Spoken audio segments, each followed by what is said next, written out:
Replicon Radio. Replicon Radio.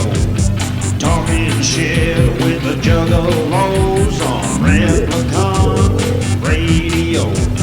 Give it a listen. Don't be a bitch. Replicon Radio. Yeah.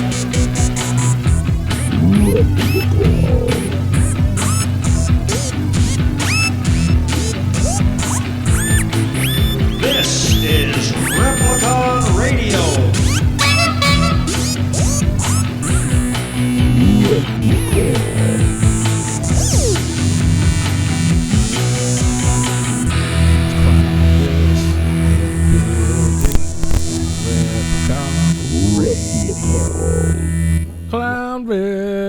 Clownvis to the rescue. Good evening, everyone. That's not what this is. This is not that. This is Replicon Radio. Welcome, welcome, welcome. Yeah. How y'all doing out there tonight? Yeah, what up, everybody? We're doing good. How are you doing? Doing peachy. Peachy? Patry. I'm doing patry. Petri dish? Mm-hmm. That's what's up. Well, what's up, y'all? It's Monday, April 13th. We're here, man.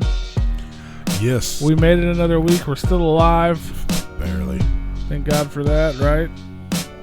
Yeah. Dead Body Man has still self-quarantined himself for nothing at all except for Replicon Radio. That's not true. But well, he can't go to the bar, so there is that. well, the bars won't let him go to the bar. But yeah, man, we're here. We're doing it. We appreciate everybody tuning in. We do this every Monday night, if you guys didn't know. We are live on repliconradio.com as well as youtube.com/repliconradio. Make sure you subscribe to the channel. Subscribes. Hit the bell. Subscribe. Shish kebab. Ding that bell. Tonight on the show, if you didn't already know, what you should know because it's in the title, we got That's how you found us. David Howard Thornton. Art the Clown. That's right. Art the motherfucking Clown. Yeah. That's going to be dope. You know what would be cool? I think it would be cool, but it's not happening, so... But it would be cool to actually have... Well, actually, it would suck because the dude doesn't talk. I was going to say it'd be cool to have, like, Art the Clown on, but... Like, the character, but he doesn't talk, so that would be strange. Yeah, it'd be kind of awkward, wouldn't it? Yeah. It'd be like an old school ICP interview. You're like, so, how did you get started in film? He would just honk his horn. Oh, yeah, that's pretty interesting. So what was the first film that you were in? Oh, yeah, I think I've seen that one. That's how it would be. It'd be so fucking awkward. Whoops. That's funny. But I'm pumped, man. It's going to be dope. I think it's going to be dope. It's gonna be a good one. I've been following him on Instagram. He seems like a pretty cool guy, so I'm looking forward to hearing from him. If it sucks, we just blame P. Yep. It's my fault. It's all my fault. No. Everything is my fault, man. Did I do that? Because fuck you, that's why. That's right. Of course. We wouldn't have it any other way.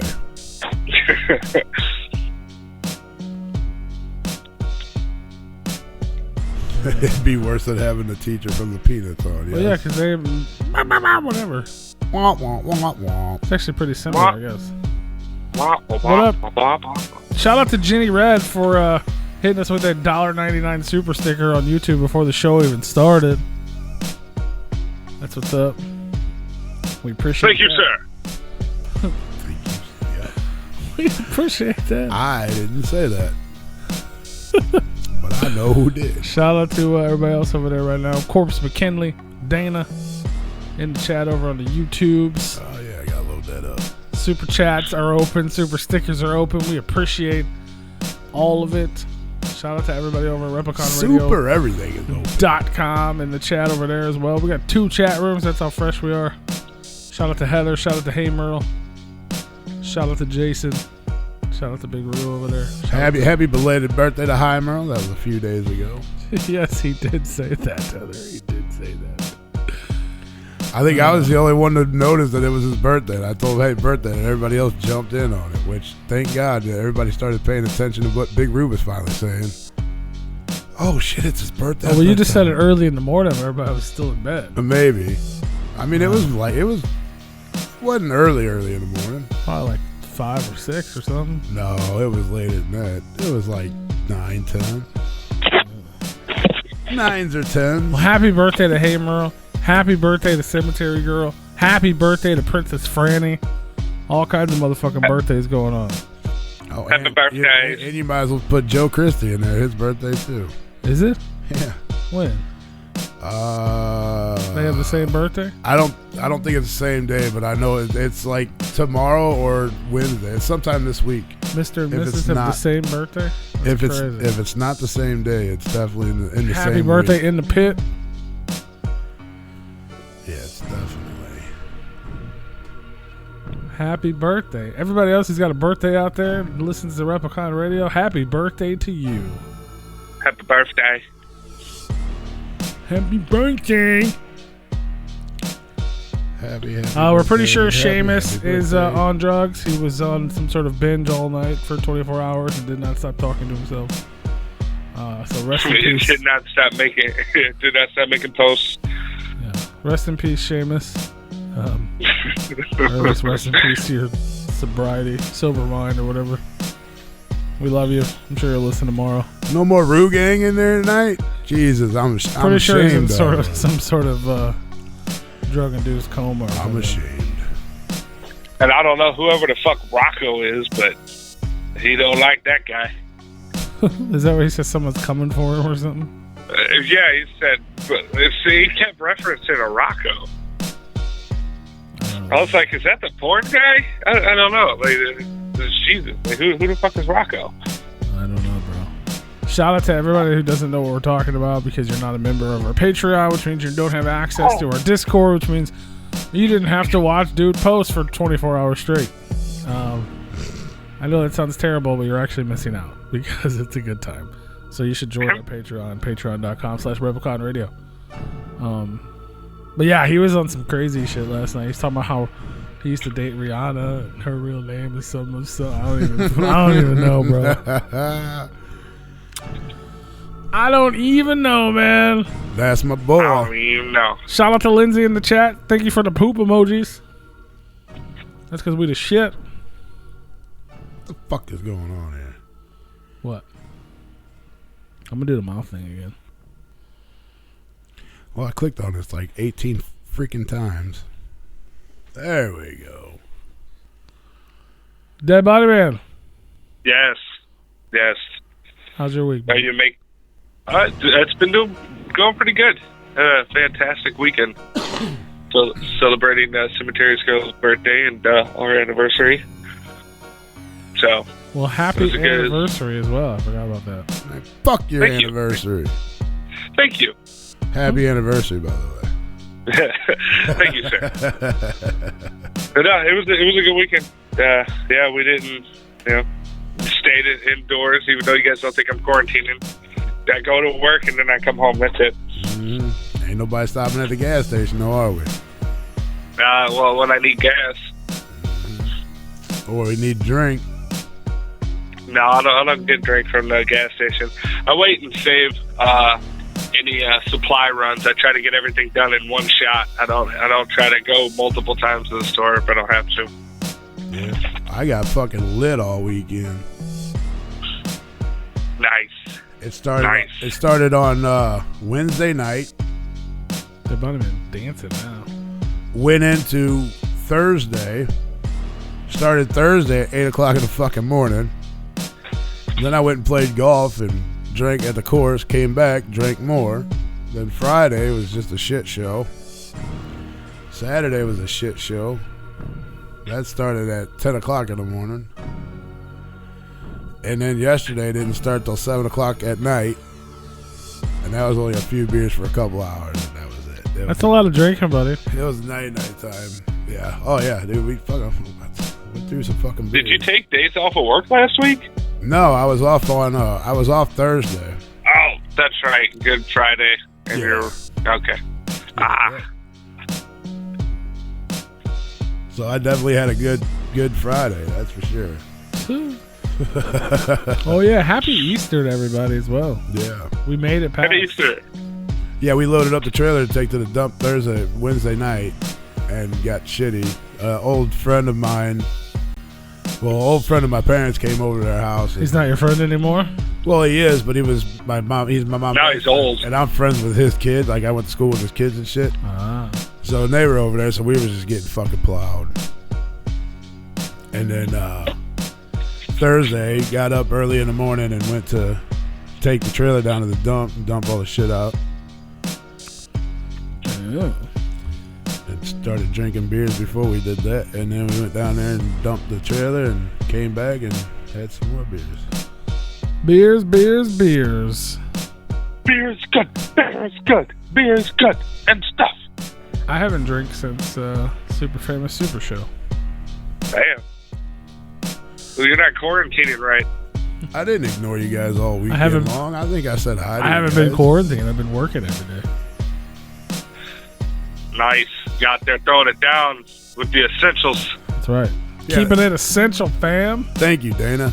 So Wednesday night, I get home from work and I'm like, all right, I'm going to start fucking moving this goddamn couch. So we're doing it in the back bedroom. Back room. It's not a bedroom, but in the back room, getting rid of this couch. So I get it out of the fucking back room all the way up to the door, and I'm like, fuck, I got to go down the step with this motherfucker.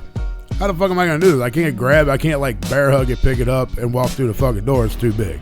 Bear hug it. So I got the door wide open, the screen door wide open, the front door is wide open. I'm trying to figure out what the fuck I'm going to do. I said, fuck it, I'm going to go see what neighbors. I tried to get a hold of my neighbor that said he'd help me. He was sleeping. So I said, fuck it. I went over next door to mom and dad's, and a couple of neighbors were out, and started raining a little bit, and I'm like, oh fuck, I got that couch and my door's wide open. I need to get that fucking couch. Can I get some fucking help? Anybody want to help? Oh yeah, I'll be right there. Well, as I get over to the house here, I'm taking the couch. I'm like, what the fuck where's somebody? That's all I need. One person. Somebody. Well, here comes my neighbor with the trailer and the truck, and he pulls up in front of the house and he says, oh, they're right around the corner. They should be able to help you. And I'm like, well, at this point, I already had it out on the porch. So I just took it and fucking started rolling it down the fucking front yard to the trailer. And I get it to the trailer and I'm like, nah, I really need help because I'm not picking this whole fucking thing up. It's too heavy.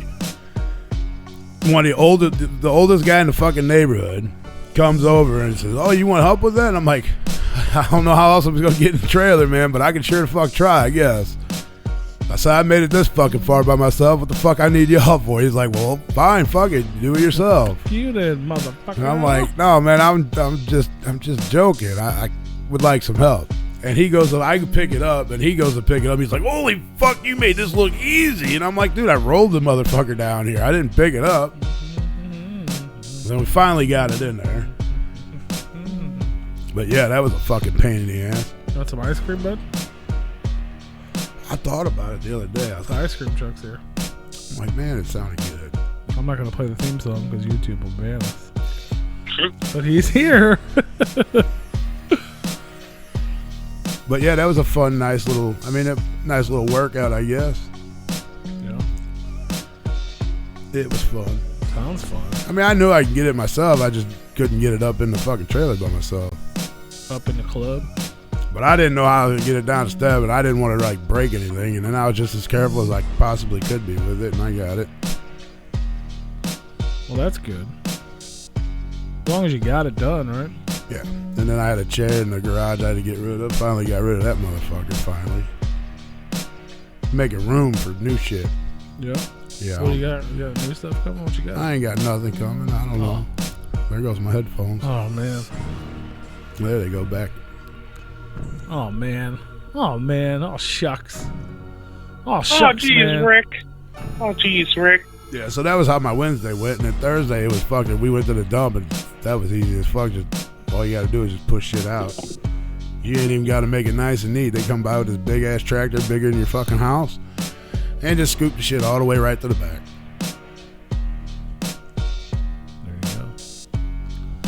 There you go, man. Nothing wrong with that. No, it was simple. Simple, simple, simple. And then after I got done with that, I went and played golf. You played golf too? I did play golf Thursday, yes. Played 18 holes, and man, it's the first 18 I played since last year.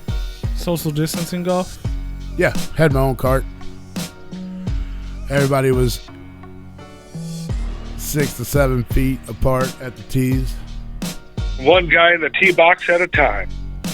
That's right. Played pretty good, actually. Played a lot better than I thought I would. I thought I'd start getting tired in the back nine, but I was set and ready to roll. I was just getting started. I played better in the back than I did the front. Was that the day you started drinking at 8 a.m.? Yes, sir. That's why you were good to go on that back nine. I mean, it's kind of hard to hit that little white ball straight. Well, you know, the fucking head of the club is curved. Well, it's slanted. It's blaming on Carol Baskins, I guess. Mm-hmm. I mean, golfing is a great way to exercise social distancing because you're not near anybody. 'Cause you are not alone. Every golf It's a course, great way to practice social distancing, especially when you have to chase your fucking ball in the woods every 10 minutes. I didn't hit any in the woods. Well, everybody else did. All the ones that I hit, I found right down the fairways. I was hitting the ball. Yeah, pretty fucking solid. He was hitting softballs. Well, no, I was hitting the ball pretty good. I had one little shitty tee shot, but that was it. But I found it, and it wasn't in the woods. Close. I would call it shrubbage, but not the woods. Definitely not the woods. This is definitely bushes. It's always nice when you put 3 balls in your pocket to start off with, and you have the same 3 balls that you started with. You have the same 3 balls that you finish with. That's a good day at golf, if I do have to say so. And if I do shank one in the woods, I don't even go look for it. I got so many fucking golf balls, it's unreal. A couple of the other guys I go with, though, them motherfuckers, every chance they get, they're in the woods looking for balls. And I'm like, dude, come on. Balls. It's like you do know that those can get waterlogged and like all fucked up, right? Like you should. Those could be range balls. Don't go be picking balls up off the fucking out of the woods and in the other drink. people's balls. Stop touching them. Right. Touching them, especially in this time. The ball washer is not a sanitizing station. I mean, this dude literally went down in the creek. I mean, he scooped up about 20 fucking golf balls, but he literally jumped down in the damn creek for balls. I'm like, get the fuck out of here, bro. It's your turn. Come on, shoot. It's freedom. And then I said, what the hell are you looking for golf balls for, man? You need some? He's like, no, I got like 12 buckets at home full. I'm like, well, what the fuck you sitting there scavenging for balls for? Maybe he's got a golf ball cannon. See, my problem is I got too many fucking golf balls. I got buckets too, but that's why I'm like, if I lose one, I don't even give a shit. Buckets and I want to go play golf. Let's go play social distance golf. Take me golfing, bro. Let's go. We'll go this weekend. Let me see what the weather's supposed to be like. If it's nice, we'll go. Yeah, I don't have anything, so whatever. Man, I got fucking 3 sets of clubs right there, and 2 more sets in the laundry room, and a set outside. I'll go. We'll film it. We'll make all kinds of fun content out of the whole mission. Yeah, it'll be a good time. Yeah. Social distancing golf. We got lots of stuff to do. We got a movie review. Can't even fucking talk, yo. We have a movie review. Ruh-roh, George. Ruh-roh. He forgot how to talk. All right, pull up. Hey, if you're just tuning in, we appreciate you hanging out with us, man. We do have David Howard Thornton coming up on the show. Just let everybody know. If you're listening to the replays, make sure you guys head on over to our YouTube channel and subscribe for us. All kinds of content drops over on the YouTube channel that is not available on our normal show. Like possibly our trip to the golf course in the near future that will not be available for your listening pleasure. I mean, Saturday's supposed to be a high 57. Is that nice? Yeah, it ain't bad. It's supposed to rain, though, Thursday and Friday, so it might be a little sloppy out. Depending on how much rain we get. I don't want to play muddy golf. Neither do I. That's why I want to see how much rain we get on them 2 days. Muddy golf. So you guys see the article that came out where everybody's freaking out because they're saying concerts probably won't return until the fall of 21. I did hear that. I mean, that's just scheduling issues. It's not that. Well, no, they're saying like because that's going to be the last thing to return because it's large crowds. Yeah. It's one thing for people to go back to work or even for restaurants to be open. So we're going to start it up in the season of people getting viruses such as flus and I mean, people get sick as well as in the fall when the weather's changing. Yeah. That'd be a Yeah, but good he time. said fall of 21 of next year. Yeah. I don't care what year it is. I don't care if it's the fall of 2025. It's still time for people to get sick. Yeah, but next year we should have a vaccine for it by then. Well, yeah, they're saying that would be about that time. They're saying 18 months, so that would be. Yeah, but I mean, it's still time for people to get sick. You know, catch the common cold. But that doesn't matter. Flu. Once they have a fucking medicine for this, nothing matters. Everything goes back to what it was. Well, you're right. But until then, people are going to stay away. Even if we reopen some things, people are going to stay away from each other. So we're not going to be in fucking crammed into pops. We're not going to be in fucking, louder than life with 100,000 people crowded into a fucking field packed. So does that mean the gathering got canceled? That's what people are assuming it will be. I don't know. I hope not. I don't know, man. I'm still. What? See, you're afraid of it. But you're also questioning. I'm not necessarily afraid of it. But Dead body man quarantining himself, but you're like, I don't know about that. Well, just because of the situation that we're put in. It'd be different if they had like cabins with showers in them and people used them, but they have trailers with showers in them and people don't use them all the time. It was questionable to use those showers before the coronavirus. I understand that, but like the gathering is not like the cleanest place. At least like a festival like Louder Than Life, people leave, they go home, they shower, and then they return. Nobody's leaving. Everybody's going to their tents. Yeah. And then they're getting up in the morning or afternoon or whatever, and then they're going and enjoy things. A shower's not the first thing on their mind. Half of them don't even bring soap. You see where I'm getting at now? No, I already know. That's why I'm up in the air about the gas. So you think juggalos are more likely to have corona? I mean, not necessarily them, but like the people that attend the gathering of the juggalos are more likely to have corona. Well, because I'm not. I mean, what dirty. if it's dirty? What if corona but it's dirty. What if the corona is just a juggavirus just made its way to the public and everybody's freaking out? Well, Chinese people ain't fucking juggalos, and they're the ones that started it. So there's no Chinese juggalos. I mean, not in China, probably not. No. You're on a roll tonight. I am. Yeah, he is. Now, there's probably some Asian people that are fans, which I know a couple of them that are fans of. They're probably just now getting the release of the Amazing Jackal Brothers, so they're living the hype over there, okay? I mean, we all know how dirty the gatherings are with the dust flying around, rainfall hits, mud everywhere. So we know. God made dirt, dirt don't hurt. Gather with your juggalos and watch it work, right? I'm gonna have to, if I go, I'm gonna have to use a fucking gas mask. But I can almost guarantee you it's gonna be canceled this year. There's no way. There's no way they're gonna have it. I am not saying that all juggalos are dirty, but there are some out there that just don't know what a fucking shower is. Well, that's true. A lot of juggalos are actually fairly clean. I think if any event, like big festival, were to happen, it would be the gathering. Yeah, because I think Jay needs money that fucking bad that he's like, fuck it, I got to do this. Yeah, I don't know. I mean, if they're allowed to have it, like legally, it'll probably happen. It's happening. That's really the only question is if it's capable.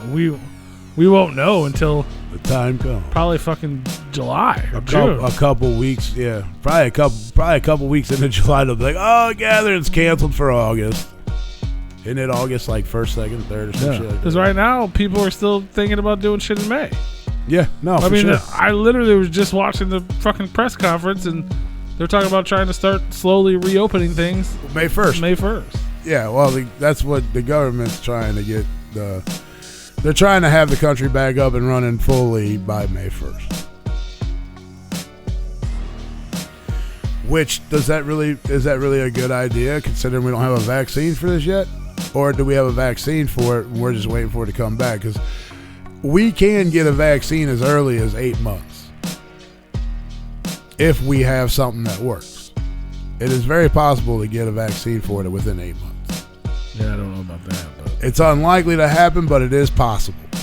That would have to be like something that you got it right the first time. That would have to be like, you got the vaccine nailed down the first try. Well, I mean, they've been working on one now. So, I mean, if they came up with one in like the next few weeks or so, even like the next couple months, within 8 months of that, we could have an actual legit vaccine for it. Yeah. Maybe, hopefully. But I think they're just more concerned about everything else. Fuck's a redneck rave. Everything else going to shit right now. So. Yeah, I mean it's Coronas, bro. We found out today. Went back to work. Guy on 3rd shift, April 1st. He's been missing work since April 1st. He felt sick, so he called in. Missed work. Got tested. Positive for Corona. COVID-19 he tested positive for. Walked into work today. They gave us this fucking... Well, they sent out an email last night. They found out. I guess they had to have found out Friday. We get an email last night. We get a piece of paper given it to us when we walked in the door. Well, it's not my end of the building. I have nothing to do with this building that this occurred in. So they apparently sanitized the whole... Everything that this guy would have came in contact with, they sanitized the whole fucking place. So 8 people that work in that department got handed this piece of paper. They turned around and went right back out the door. I said, fuck this. We're not working with this. No. Which I don't blame him one bit. And then my lead man came up to me today and he's like, I'm going to rearrange a couple people. I got to move a couple people around. I said, I ain't going up the fucking street. You can forget about that. He's like, really? I said, dude, I don't feel comfortable going up there. I don't give a fuck if they tell us they sanitize the place or not. I can't trust that. I said, I'm not going. Well, I was told by boss that if anybody refused to go up there, I can't force them. I said, I'll go to fuck home. I don't give a shit. Tell me I got to go up there. I'll just go home. I don't feel comfortable with that shit. It ain't down at my end of the building. It didn't happen in my end of the building, and I'll stay right there. I'll stay in my department. Woohoo! Woo, got the COVID, buddy. But that was like 12, 13 days ago. If anybody, he tested positive, anybody would have had it, we would have known by now. They would have started showing symptoms 5 days or so. So you start showing symptoms or some kind of sickness. Nobody yet, and nobody knows if it's literally legit or this dude just called in and said, hey, I tested positive for this, and so now we just took caution. That's another thing that could have happened because the dude probably didn't feel like fucking working because half of our 3rd shift people, they don't want to fucking work anyways. Yeah. And we got a lot of guys at work that if they can find a way out of work, they're going to take it every fucking chance they get, but they'll bitch about not having any money though. We had a guy today that didn't feel comfortable. He's like, oh, my wife's sick. She's coughing and this and that. I need to go home. When did you talk to your fucking wife, bro? And apparently he showed text messages. I'm like, yeah. He told his wife when he left the house today to fucking text him around like 9:30, 10 o'clock to say she's fucking sick so he can get the fuck out of here and he won't be back the rest of the week. And he'll come back. When he comes back, he'll be bitching about not having any fucking money. I like money. I know, that's the only reason why I still go to fucking work, bro. Otherwise, I probably wouldn't. I'd be like, fuck that. I'd just sit at home and do nothing. I could sit at home and do Replicon. You could. You could walk. You could walk. You can walk. I walk a lot at work. You should come work with me, P. Should I? Yeah, you get all kinds of exercise. Why don't you just told me some guy at your work has coronavirus? Now you're trying to get me to go there? No, Well, now they have an opening. That's a different Yeah, building. now they have it open here, right? Yeah, that's a different building.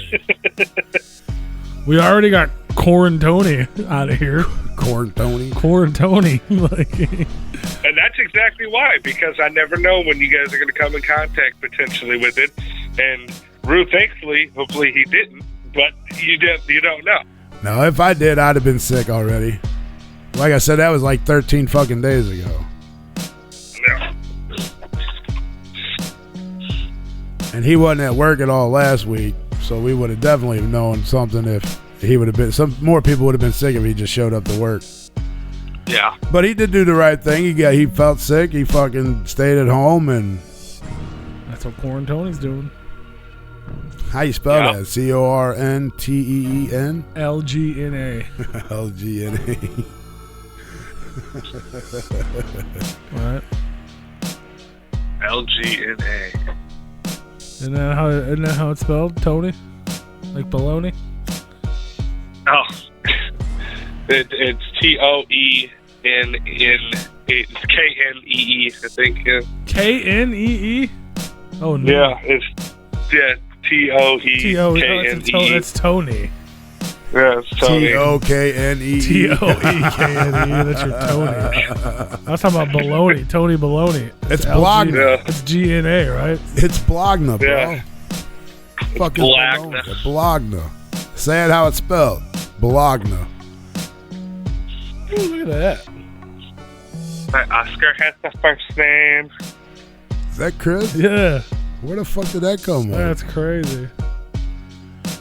Where the fuck did you find that at? Princess. That's wild. Yeah. Totally random shit. That wasn't Sarah, though, was it? Wasn't that her name? No, it's mom. Yeah. That's what I thought. Yeah, I don't know what the hell's going on, man. I don't like as much as I want none of this shit to be canceled, I feel like it's all gonna be. I mean, I ain't gonna lie, dude. Like, I'm the last to be, like, really cautious. Like, I mean, I'm a very clean person as it is. Anyways, I constantly fucking wash my hands and shit, and I'm always clean. But, Got like, my hand sanitizer right here, fam. when shit starts to hit, like, closer and closer to fucking home, you start to kind of, like, rethink. But, like, today, like, we had people wearing masks at work. I'm like, dude, let me get one of them masks for when I go out to the store. I don't need one here, but I'll take one for, like, the road when I go out to, like, the store and shit, because that makes more sense.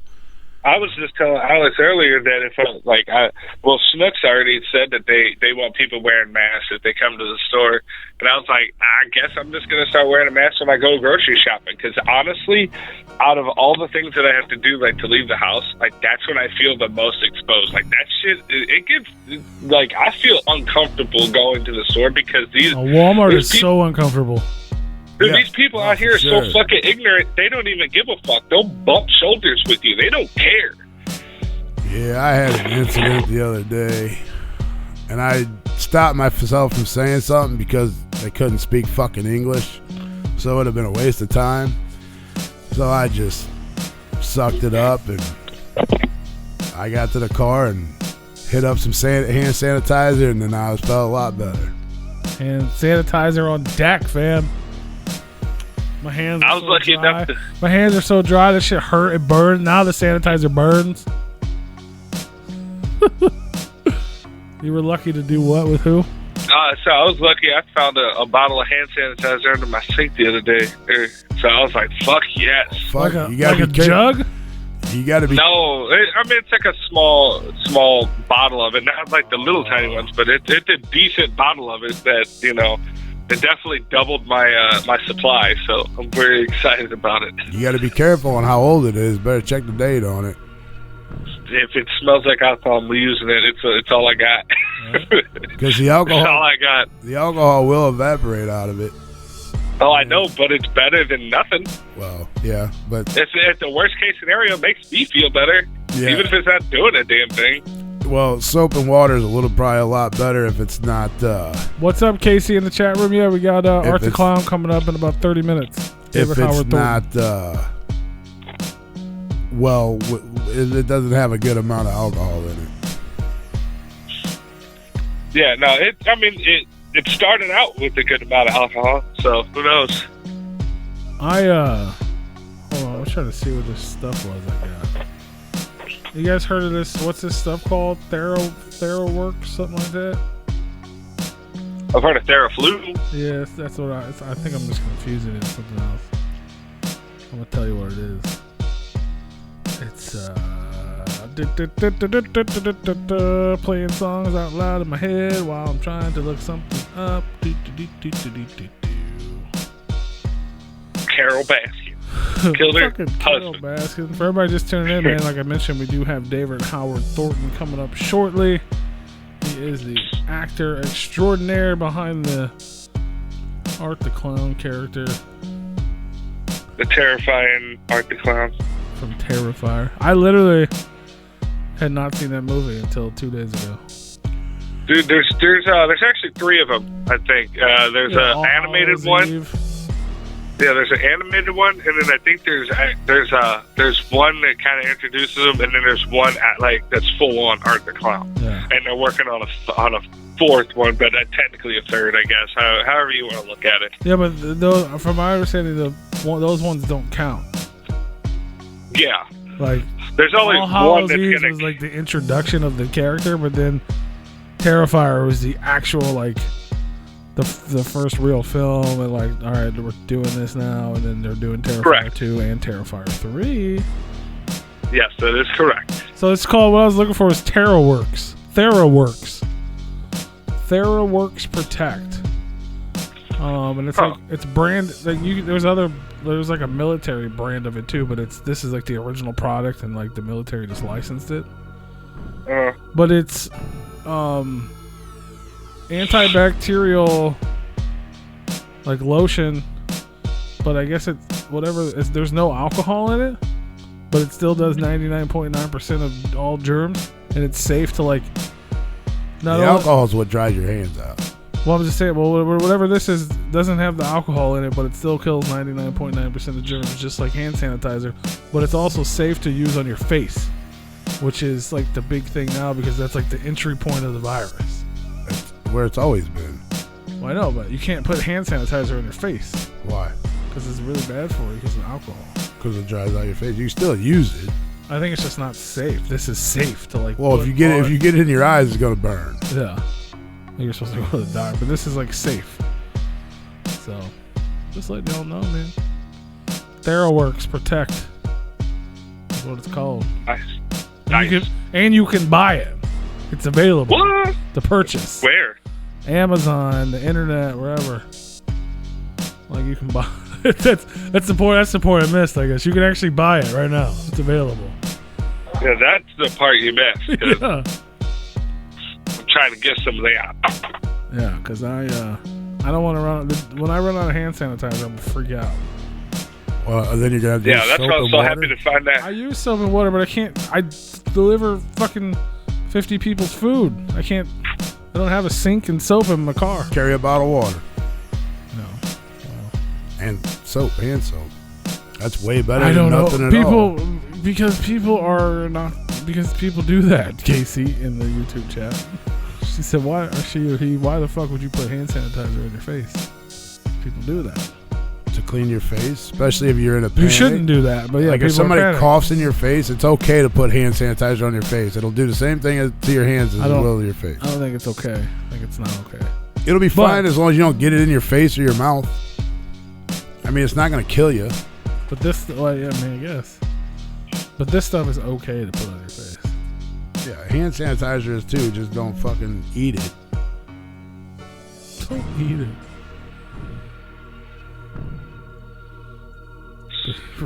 They say that because it'll burn. Because if you got pores that are open, it'll burn. Can you put? I'm trying to Google it. You can I am. Google it. Yeah, It'll the tell first you. answer was, it is absolutely not all right to use hand sanitizer in your face for several reasons. I'll tell you what, you get coughed on by somebody with corona, that's all you got, you're going to put it on your fucking face. One, It's gonna your do the hands are same. designed. Your skin is thicker. Rue's going to be running for a bottle of water for some soap, and you're going to be like, I'm good, fam. I'm just rubbing this shit on my face. Just rubbing it on my face. I mean, if that was my only source that I had at the time, if somebody coughed in my face, yeah, that's exactly what I'm going to do with it. And then that'll at least make me feel safe going to wash my face. Punching him in the mouth. Right. That way you just have to go to the doctor for whatever the hand center did to your face instead of for COVID-19. Yeah, I would rather do that. Yeah. People are dying from this shit. I mean, I guess if that's all you have, that's. But instead of it being all you have, you can just buy the stuff I just informed you about, and you can actually put it on your face, and it's not harmful, and it protects those parts. Yeah, if that's what you have right then and there, and you can't go wash your face, like you have like no way to go wash your face off right then and there, and you use that, it'll be okay to give you 5-10 minutes to go wash your face off. I don't care what your warning says. It'll be fine for those few minutes that you need to make it to the bathroom to wash your face. Just try not to do that. Don't cough on anybody so they don't have to put hand sanitizer on their face. Right. We should just invent face sanitizer, and we should just buy a bunch of this stuff and then remarket it as face sanitizer. I mean, the alcohol will dry out your face. And like I said, if you have pores and shit that are open, or you have like a pimple or something, it'll open it up, is why they tell you not to put it on your face. But like I said, if that's the only thing that you have for the time being before you can get to a bathroom to wash your face, it's okay. It's not going to fucking kill you. Well, you don't have to use it, but I definitely will, and I guarantee I'm not going to get corona on my face. I will be fine. Good. Stay that way.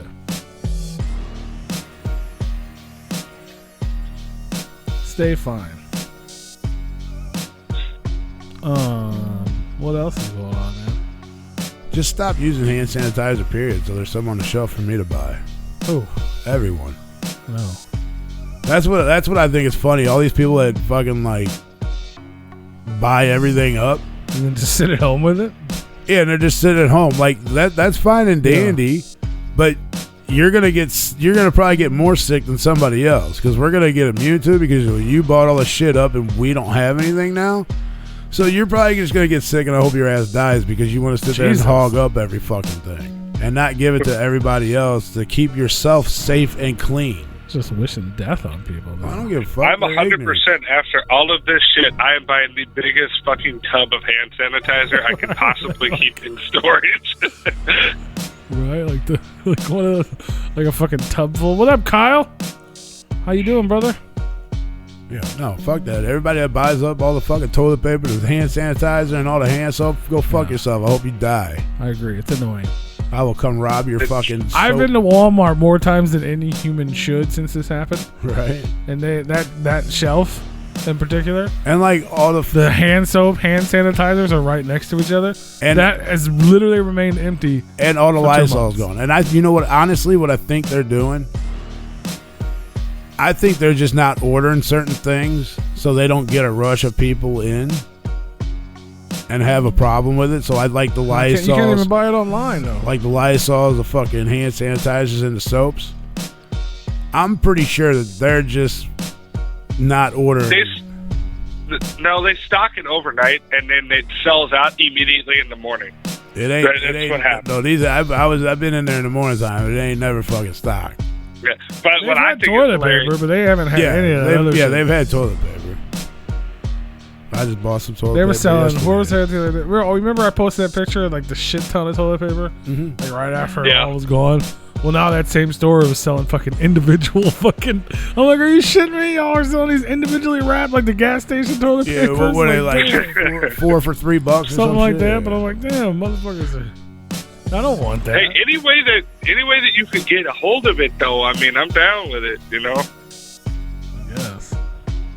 I mean, I could do without toilet paper. Somebody, That's an I just easy want. I fix. would. Somebody just buy me a bidet, please. Probably like just 30 or get 40 in the bucks. shower and waffle stomp. I don't want to do that. I mean, I have toilet paper right now. I would just. I want a bidet, kind of, maybe. Go to Lowe's and get Do you it. one. They're cheap. Yeah. Apparently, they're divine. I've always heard that. I feel like I'd fuck up hooking it up. I don't know how to do it. Comes with instructions. Just because it comes with instructions does not mean I know how to do it. You just read the instructions. bro. He does not have experience spraying his asshole clean. I don't. I definitely don't have experience installing the machine that does it. And it has to be. And there's like different ones. There's like cheap ones, and then there's like decent ones, and there's like it has to be a warm water one. But there's only one water outlet to the fucking toilet. You can't change it from hot to cold. How the fuck does that work? Oh, you can. You just got to run a hot water line through it. I don't know how to fucking do that. I clearly don't know how to do that. That sounds like a whole nother fucking. That is. You got to rip your fucking drywall apart to add the Oh line. God! See, that's why I don't have a bidet. If I could just plug it in, and I don't want cold. I don't want cold. I mean, I'm still unsure about water up my ass. But if I'm cool with the water up my ass, I mean, I don't want it to be cold. I know that because I'll just jump up out the motherfucking toilet. this conversation can go a whole lot of different ways right now.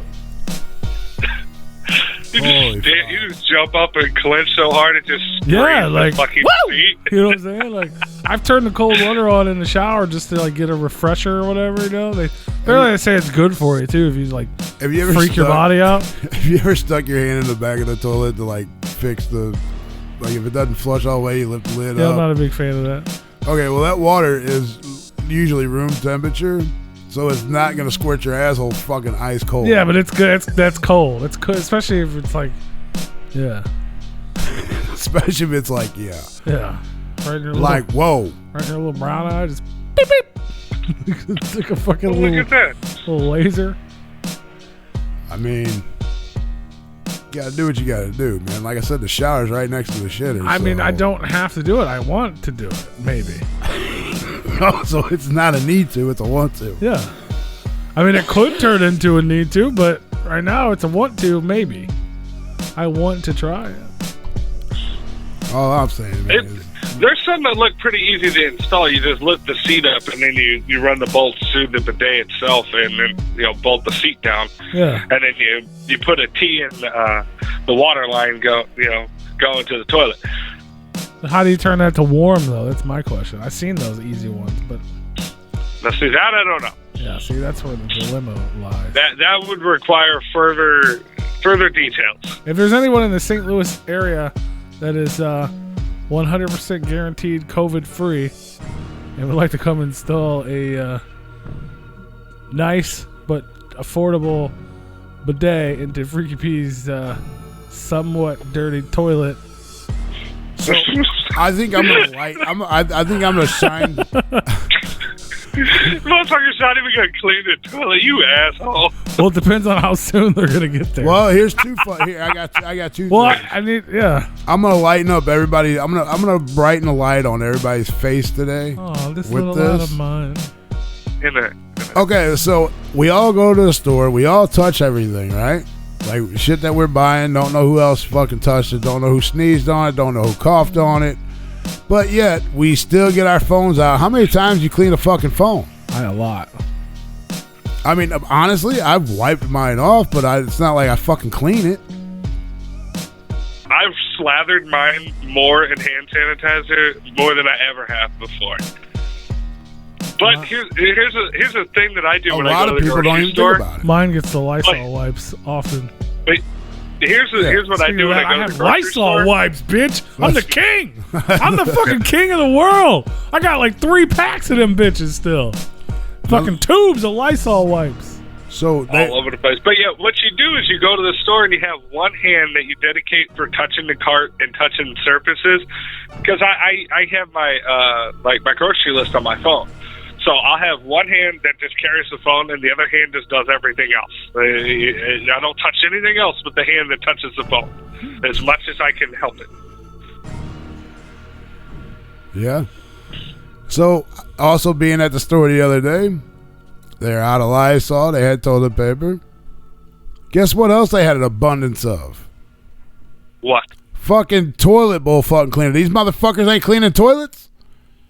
They're using toilet paper. What the fuck? They're using the toilet paper to clean the toilet. Well, you gotta have cleaner. There's toilet bowl fucking cleaner all over the fucking place, but ain't nobody cleaning toilets all of a sudden, huh? Wow. Now we just. Nah, you don't need to do that. Yeah, no. Didn't you just hear P? He has a dirty toilet. Well, If you put enough paper in there, as it turns, it wipes it out for you. It's a high-speed wiper. Everyone needs one roll for each trip to the restroom. and you all think he's There you go. kidding.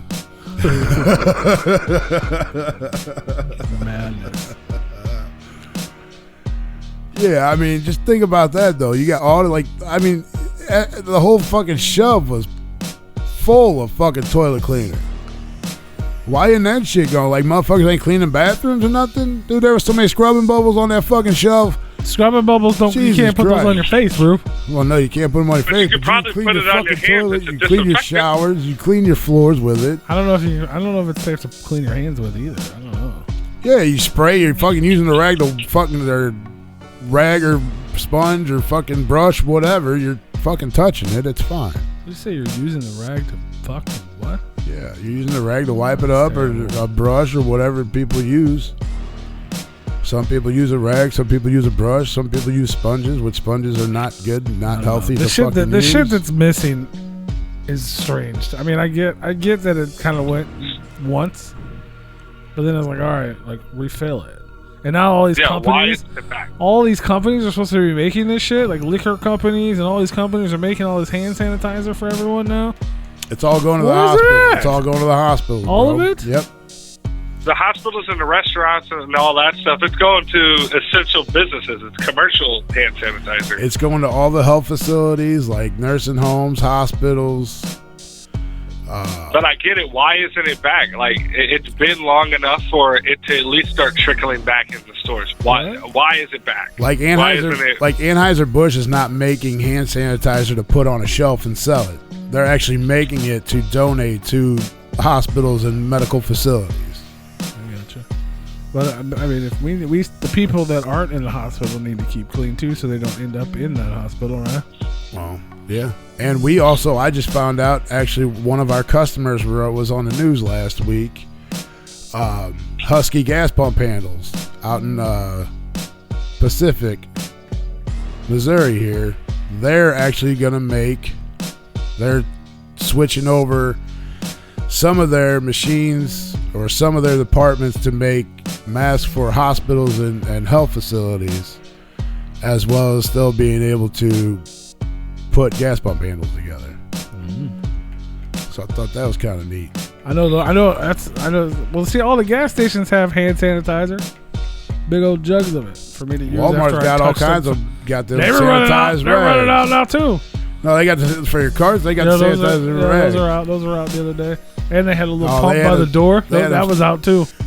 The pump was gone, but they still had the little wipes.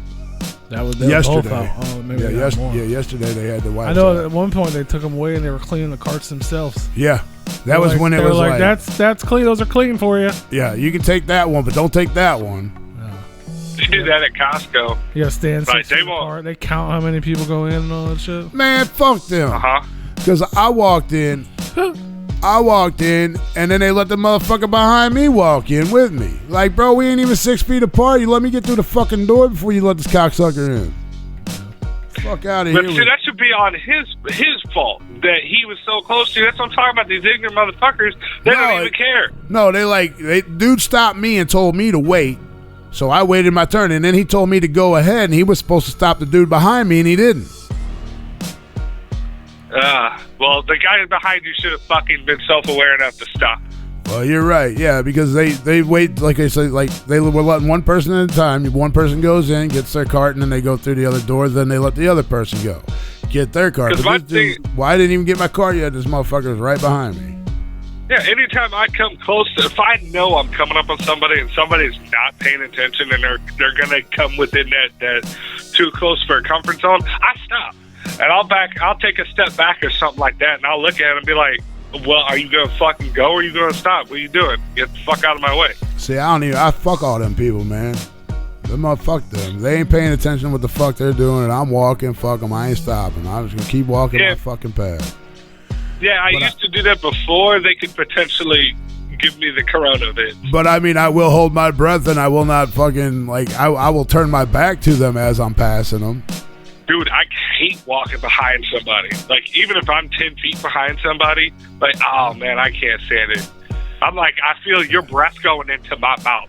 Oh your shit, Seamus is in the house, boy. Root gang. Seamus. Oh, he woke from his drug coma. What up?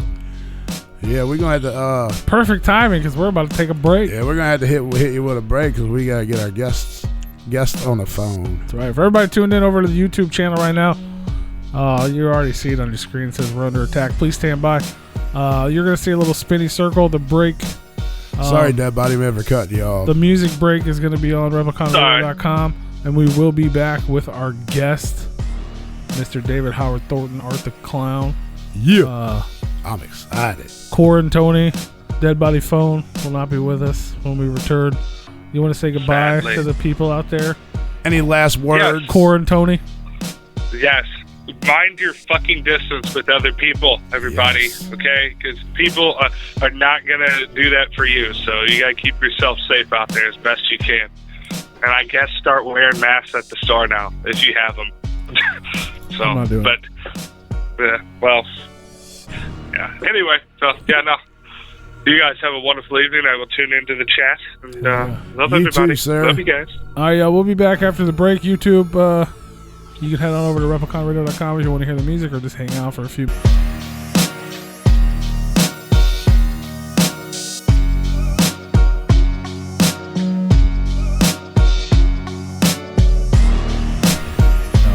Yo. Replicon Radio. We don't play the intro after the break. I sing the intro after the break. Oh, is that what you do? Like every time, I think. Maybe not. Shout out to Clownvis, by the way. He's not on the show, but he does the intro, so he's on every week, I guess. He is on every week. Hell yeah. But yeah, we appreciate you guys hanging out. We're back. We're live up on the YouTubes, as well as we are back, y'all. Repliconradio.com. And nice short little break for y'all. Yeah, just like we do, man.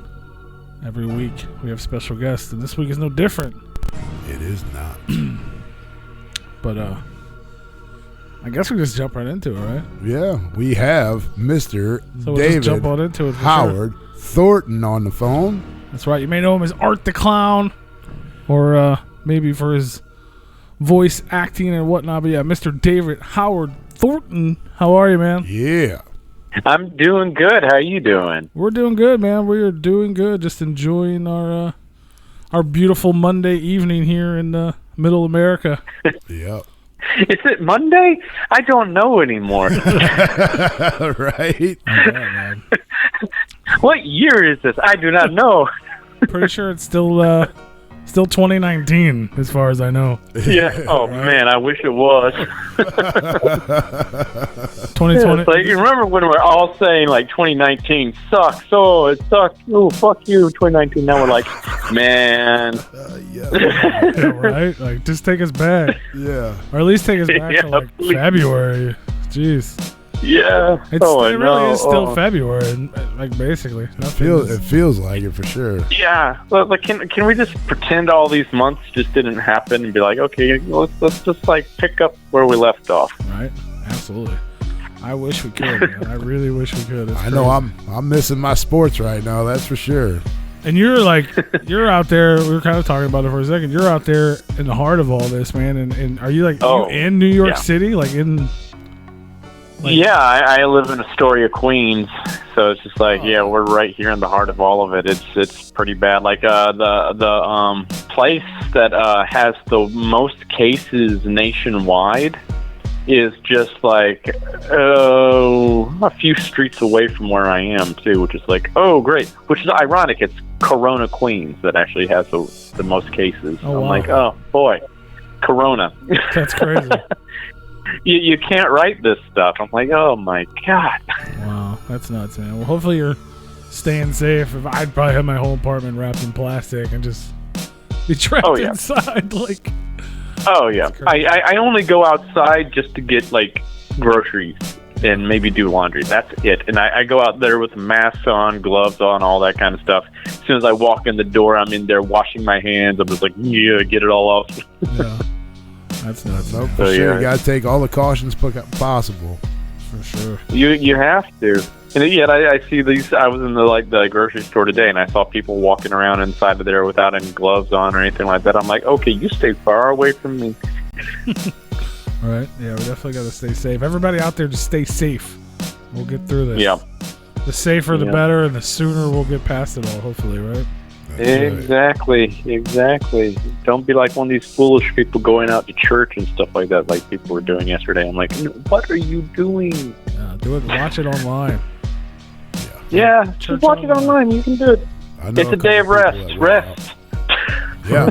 It is a day of rest. That's right. Yep. For sure. You're only going to get the same story anyway. You've heard the same story year after year. What happens on Easter? That's very true. We all know the story. You're not going to have a new plot twist or anything. Hey, you never know. The plot twist is like, oh, you got coronavirus now. Easter 2, the sequel. Yeah, right. Starring The Rock. Pun intended. The Corona secret. He sways people with his eyebrows. Right. The Corona sequel. Jeez Louise. Oh my God. Jumanji 3. There it is. Oh Lord. That's what it's going to look like when We're we're all already able to go back outside. Everybody that's not having haircuts or shaving, that's what it's going to look like, Jumanji, when we all go back like outside. OG, like Robin Williams Jumanji. Yeah. Oh my God, yeah. I mean, my hair's already getting crazy, and I'm like, oh man, I hope this doesn't last much longer. I'm gonna have like big, huge afro. Right. That'd be awesome. But my hair does not grow down; it grows up. Yeah, I have that problem. That's I look like buckwheat soon enough. There you go. It's not a... Yes. It's hilarious because I'm literally looking at a photograph of you right now, so that makes it even better. Right? Yeah, I was looking at it. Oh, it was like years ago I had to grow my hair out. I was playing Jesus and Godspell, and then I did Jesus Christ Superstar later on that year, so I had to keep on growing out my hair. And by the end of that whole run of shows, I looked like a troll doll. My hair would just poof. That's awesome. Oh, yeah. I was like, oh man, it was bad. It was just like, Little Jim in your belly button. oh yeah. Rub it. Oh, Holy cow. Wow. Oh gosh. Man, where are we at today? We really don't know. I don't know. That's awesome. I don't know anymore. Well, I'll tell you what, let's do this, man. Generally, we like to get to know our guests. We want to know what's going on, and we like to go back in our dinosaur DeLorean, if you will, and go back in time. And we just want to kind of learn how we got to where we are now. So like little David back in Huntsville, Alabama, like were you always were you like a drama kid? Like were you like into acting? Oh, yeah. Like how did it all kind of get started for you down the path of acting and getting into, like, I guess you started out with plays and stuff like that? Yeah. I mean, I originally started out, ironically enough, with doing church plays, of all things. Easter I was like too. The kids' choir. Oh yeah. That's the irony of it all. It's like, and I grew up in Alabama, so it's just like, grew up in the Methodist church, so it's just like, okay, let's do shows about Jesus and stuff like that. So that's what I was doing. It's like, and then I was like in middle school, and I was kind of bullied and stuff like that in middle school, and so, but I was a smart aleck at home and stuff like that. I was cracking jokes and stuff like that. Drama student bullied? no. Yeah. But my mom was like, has anybody ever seen this side of you where you're like so crazy and animated and stuff. Like, no, because I was very quiet in school. And she's like, well, why don't you start doing like theater and stuff like that? So I auditioned for like our musical that year of Mickey's Christmas Carol, and I got the role of Bob Cratchit / Mickey Mouse in it. Oh, hell yeah. And there was like a scene on stage where everything just went wrong. And instead of just stopping, I kept going with the scene and just cracking jokes and stuff like that. Like the set fell down on top of Scrooge and stuff like that happened. And I just started cracking jokes and had the audience just laughing their asses off. And I'm like, oh, I like this. I like this power I have over people right now. This is great. They're laughing with me instead of at me, which is great. So that kind of like, that was a catalyst for everything. And after that, I got involved with doing community theater and all that. And eventually went to college, but got a degree in teaching of all things. Because I was trying to be practical with my life. I was like, well, I can support a family with a teaching degree, a teacher's salary and stuff like that, as low as it is. But it was like my mom passed away while I was in college, and I kind of like changed my whole perspective on life. And I was like, you know what? I think I get more fulfillment out of entertaining people than I do teaching people. So I was like, well, why don't I just go ahead and just do this instead? So moved to New York, and the rest is history. That's awesome. So you just so you had a degree in teaching. You didn't go to school for acting, or did you do or anything like that? No, I didn't go to school for acting. So you just I was basically self-taught. That's good. So you just hopped on. Yeah. Arrived in New York, just green as can be. Like, I'm gonna do it. I'm gonna do it. Yep, that's exactly what I did. I was just like, okay, what do I do? And I would go to occasionally go to a class here or there just so I can meet casting directors and stuff like that, and then just pounded the pavement auditioning for things. Because I moved up here wanting to do like musical theater and voiceover work, and so I did that for a long time. And then came across this audition for Terrifier, and I was like, oh, this sounds perfect for me, because I was already familiar with the character from All Hallows Eve, and I loved him. And I was like, he's like an evil Mr. Bean, and I always wanted to play a character like that. So I was like, I will audition for this. I should totally go in for this. So I contacted my agents. They submitted me and got the role. Oh, wow. And so, like prior to that, you did like cartoons and like voice, a lot of voice work and stuff like that. And then obviously, like you said, musical theater. And then you were actually on a pretty successful like musical play tour. You were Grandpa Who? Grandpa Who and How the Grinch Stole Christmas, the musical. I did that for 5 years. That's awesome. You seem a little young to be Grandpa Who, but I guess. Oh, I know. Makeup does everything. Yeah. Makeup and just changing my voice. It's just, what's going on here, right? Just talk like that, and people are like, oh, he's old. Oh, he's old. He's old. I can believe it. That's awesome. So yeah, I was kind of. So you actually went and auditioned for that role. I was kind of curious because like you were doing that for so long, kind of comedy, fun type stuff, and then you were doing like cartoons and stuff. Like obviously more of a, way different than a mute clown, if you will. Like. Oh yeah. What was it about that? A lot of family-friendly stuff. Well, it's like I love playing villains. Anyways, I think villains are always fun, and I've always wanted to play a silent character like that because I grew up watching a lot of silent comedies. I love like Buster Keaton and Chaplin, or even like Mr. Bean. I was a huge fan of Mr. Bean. And I always wanted to play a character kind of like Mr. Bean. I was like, I love that idea of a character, this mischievous asshole. Yeah.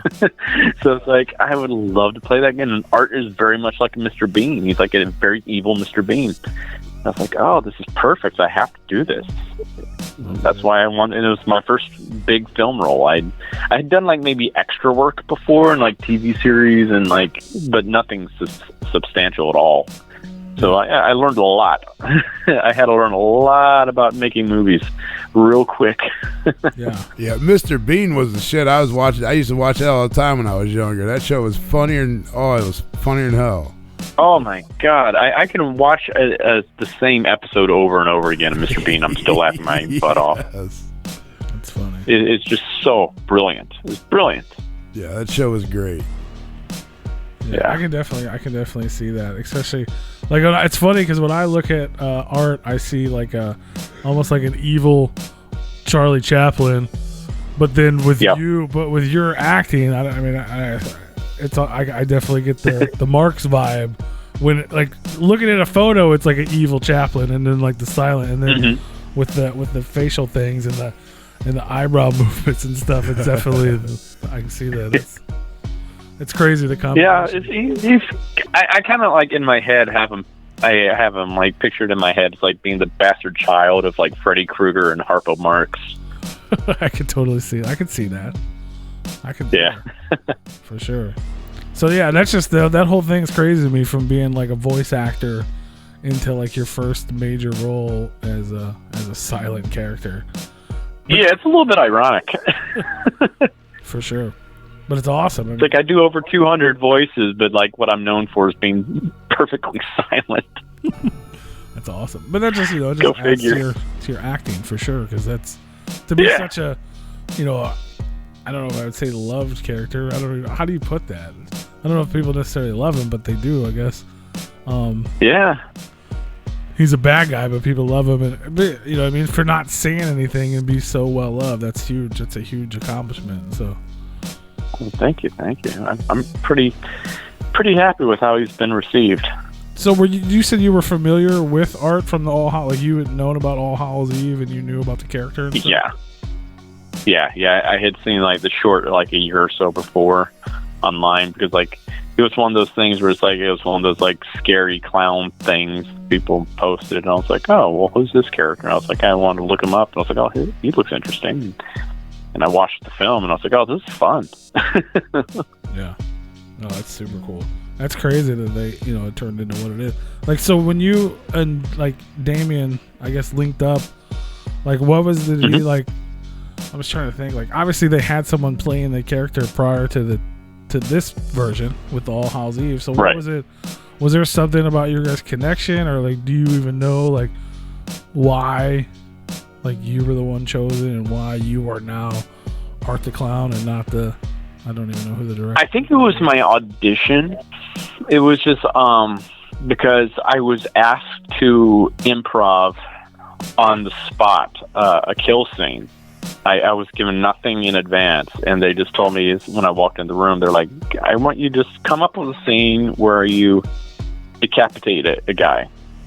And that's all they gave me. And I'm like, okay. And I'm like, can I have a few minutes just to think about it? Like, no. We want to see what you can come up with on the fly. I'm like, okay, cool. And so I like did this whole thing where like I cartoonishly snuck up behind my victim, knocked him out, sawed off his head, like picked it up and tasted it. Didn't like the taste of it, so I took out like a salt shaker and like seasoned it. Then like liked the taste of it, kind of bathed in the blood a little bit, kind of laughed at him, and then skipped out on my merry way. And that's what got me the role. Yeah, that's all. I'm visualizing it just the way you're telling it, and it's hilarious and awesome. Yeah, they like when I finished, Damien's head was just down on the table. He was laughing so much, and like our producer Phil just over there just chuckling. It's like they asked me right there, like, so can you come in and do a makeup test? I'm like, yeah, sure, of course, I'd be happy to. And that's what got it for me. So it's like, I guess that, they knew it when they saw what they wanted. That's awesome. And you were just, it's crazy. It's definitely, like, oddly enough, now that it's already done, it doesn't seem like it was something that was known, but it almost seems like, like you said, you were in, you were doing like plays and stuff in school. Obviously you're out with, the Grinch doing like, plays and like it's a different, like, people who go, like, generally people in like plays or musicals, it's a different style of acting than this like a standard movie. Yeah. It's more animated and more, kind of over the top type stuff, which is like the perfect, like, you have to have a drama type person playing a character like that because he's miming everything out, but it has to be entertaining. So it's crazy how perfect of a fit that was. Like, who else could do that, Yeah, it was very serendipitous for me. I was like, this has worked out just perfectly well. That's awesome. So when you guys did this, and obviously it came out, I mean, it's, I guess essentially you guys kind of started putting this thing out in, 2016 or so? So, I mean, it's... Well, actually, yeah, that's a big, huge misconception. We did our first, screening of it up in Telluride, Colorado in 2016, that fall. It was like a rough-cutted film. And then we came back and did some reshoots, added some extra scenes. Like we added the decapitation scene with the exterminator, and we added the morgue scene because we just wanted to add more to the movie. One of the most controversial scenes in the movie. Oh, what, the morgue? Yeah. Oh yeah. Oh, because I come back from the dead. Yeah. Oh shit. Yeah. Spoiler alert. Yeah. Oh, well, they always come back. But we originally just ended the film with, Victoria turning around in the chair, and that's how it ended. So you didn't know if everybody just thought Art was dead at that point. And we're like, well, we need to, because that was feedback they got there in Colorado. People want well, is he dead, or is he gonna come back, or what's going on? People were questioning. It's well, why don't we just put a little teaser there at the end of it, just in case? So yeah. So with we might as well. I was saying, so with that, with that scene added, obviously everyone, and even at the time, expected a sequel. Was that something you guys were planning for? Did you assume that you were going to be successful enough to get a sequel, or it didn't matter? Oh no. Planning on one way, we thought what we had was pretty cool and unique, but we were trying to be realistic with ourselves too, because we knew what we were. We were a very, very, very, very low budget film, and an independent film too. So we had no studio support. So we're trying to be realistic with ourselves. But we're we love the character so much. So I know from the get-go, Damien's always had an idea, at least in his head, for a trilogy. For the character, but he was we'll see how this goes, see how this is received and everything like that. We hoped for a sequel, but we weren't necessarily counting on it. Awesome. So obviously it was received well eventually, especially once it got added to Netflix. It blew up a lot. Mm-hmm. Were you guys... Oh yeah. I assume you guys have been blown away by the how much people love it. Essentially it's a couple of years old, but it's already almost considered a cult classic, and Art's already up there in people consider Art the Clown almost an iconic character like a Freddy or a Jason already after just basically one film. That has to be surreal for both of you guys. It is. It's very, very surreal. We didn't expect any of that, especially to see how quickly we were embraced by the horror community.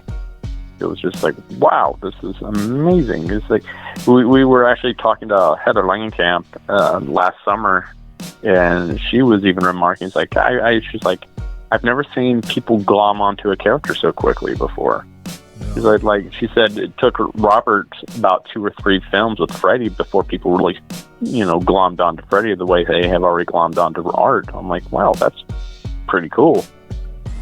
So it's but it's just I guess today we live in an age where it's with the media the way it is, where you can instantly access things online and everything, it helps in that regard. So we had that going for us. Yeah, well, it's that you guys have that. It's almost a throwback to those times. People love those iconic character slasher. We really haven't had anything like that. People have attempted, I guess, but nothing has really stood up. The closest thing I can even think of would be the Devil's Rejects, but those aren't that's a different vibe though. People love those characters, but it's not an Art of Freddy and Jason. It's those guys. They're people, they're guys. You know what I mean? It's a different vibe. But you guys captured it all into one guy. I give that, it's all Damien there. That's he has his finger on the pulse of the industry. He's a huge horror fan himself. He was watching horror films when he was a little kid, and he's named after Damien from The Omen. So it's it's in his blood. So but that's the thing. It's when you get people that are actually passionate about that kind of art form, in charge of making the films in that art form, that's when you get the better product. Absolutely. Yeah, mad props to Damien for that. If you guys didn't know, Damien Leone, writer, director, makeup. He did all the makeup for you, right? Like all the most, if not all, the effects in the movie. Like, Yep. that's you. He does it all. That's awesome. Was so I touched on that just a little bit. Was Art's, obviously he was in Hallows Eve or whatever, but was his did you add anything to the character, to the look, to the style, like makeup wise, or was that Damien was just like, this is how he looks, this is what figured out? Yeah, that was all Damien. Yeah, that was the looks of the character. I added more like just like how he moved and everything. That's more what I focused on. I wanted to focus more on his movements, how because I'm a very physical actor anyway, and that's why I want to bring more to it. Because I know like the original actor that played him, Mike Giannelli, he really wasn't well versed in physical comedy like I am, and that's what I wanted to add more of into the character, was bring more of that silent clown aspect to him, like the very Mr. Bean, Harpo Marx type of feel to the character. Absolutely, yeah, you definitely did an amazing job with that. It's such a weird thing to watch. It's like, it's like, it's almost uncomfortable, but then it's like, it's kind of funny, which also makes you feel uncomfortable. Like, why do I want to laugh at this guy doing these terrible things? But it's like, you smile and I want to smile, but I'm scared. That's what I love about him, is like he has personality, he has charisma, and he's able to exude all that without any words, which is hard to do. But it's like it's the good thing. It's like he's not stuck behind a generic mask like so many other horror villains have been recently, when they've been trying to emulate Jason and Mike Myers. But there's only so much you can do, character wise, when you're stuck behind a mask that way. You can't show any. You can only do it with your shoulders or whatever. You can't really. With Art, I'm able to act with my face, so you can basically tell what he's thinking. And it's like, even when I'm playing Art, I always have like an inner monologue going on in my head of what he would actually be saying in the moment and stuff like that. It's crazy. I hope. So obviously, with the success of this one, it's already been announced that you guys are doing. Well, I guess Terrifier 2. I think you guys announced that you finished principal photography, or. Well, that's been. We're almost done. We were almost done. Yeah, we were. We'd probably be done by now if it wasn't for the quarantine. Yeah. But we had to pause filming. So I think right when we paused filming, I had maybe 4 or 5 days left on set. Awesome. So we'll be able to pick that up as soon as we're able to go back out in public again and stuff like that. But yeah, we finished the majority of the film. Like the last thing we were filming right before the break was probably the biggest set piece in the whole entire film. It's this huge. It's gonna be insane. I wish I could say what it goes on in this scene, but it's absolutely insane. I can't wait. So I know there's some things we do know.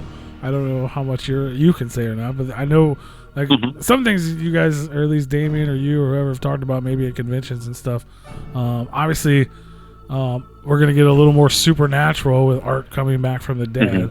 So I don't know how much involved that's gonna be. And I know they mentioned like new characters like that would be more involved in the story. This is definitely a bigger narrative story this time. It's like I look at the first one, and that was basically just introducing Art to the world. Now we're introducing the person that's going to go up against Art. So we're exploring her story in this one, and how Art fits into that world now that he's been introduced to the world. So you see his effect on the world around him now. But yeah, it's this new character with her name's Sienna, our heroine in this. She's pretty kick-ass. She's a great final girl. So Art's gonna kind of have his like you mentioned Heather Langenkamp earlier. He's gonna have his one. I don't know what you call it, but his one victim. So I thought that what's the woman, the girl in the first one? I thought that's what her role was gonna be until she got shot in the head. But surprise!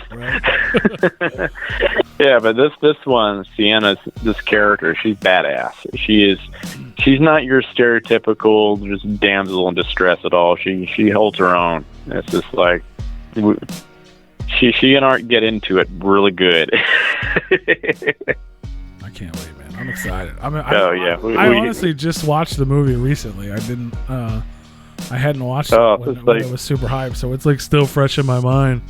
And I thoroughly. We're blowing the first one out of the water, especially with just like the fight scenes and stuff like that. It's been a lot of fun in that regard. It's like, oh wow, because I've never really gotten to do like fight choreography before, and now I've gotten to do it, being in stunt coordinators and stuff like that. So it's just like, it's very exciting. It's very exciting. So it's like you're really seeing a lot more of Art, what he can do now. And like, we're not trying to, you mentioned the supernatural stuff. We're not trying to do crazy stuff with that. It's just more, that Jason Voorhees type of supernatural aspect to the character. I gotcha.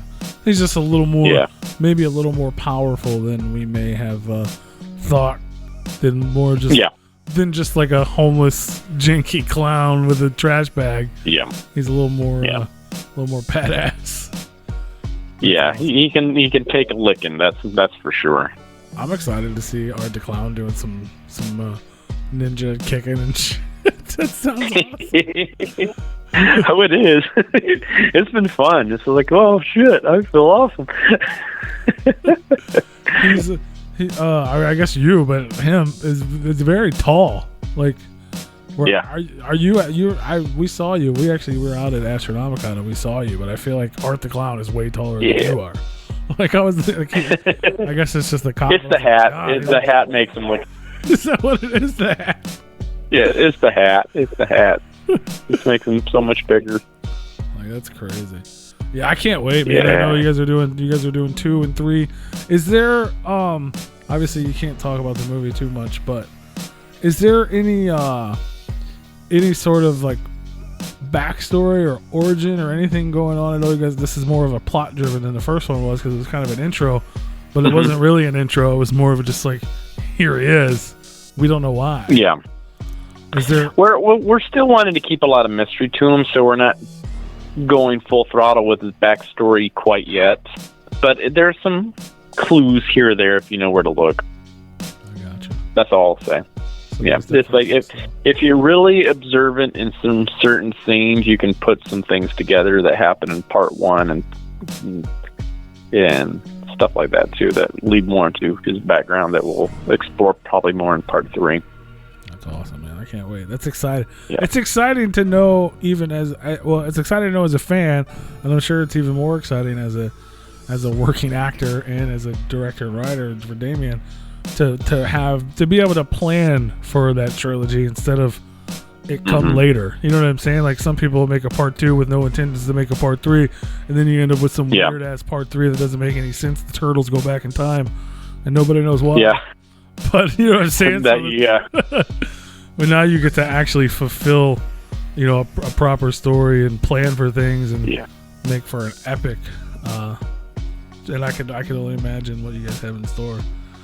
So we have some fun things in store for the third one that we've already discussed, but like we're still figuring things out. I mean, we still got to finish part 2, but we're getting ahead of ourselves. So obviously, like you mentioned, obviously with all the quarantine stuff going on in the world, it put kind of everything on hold.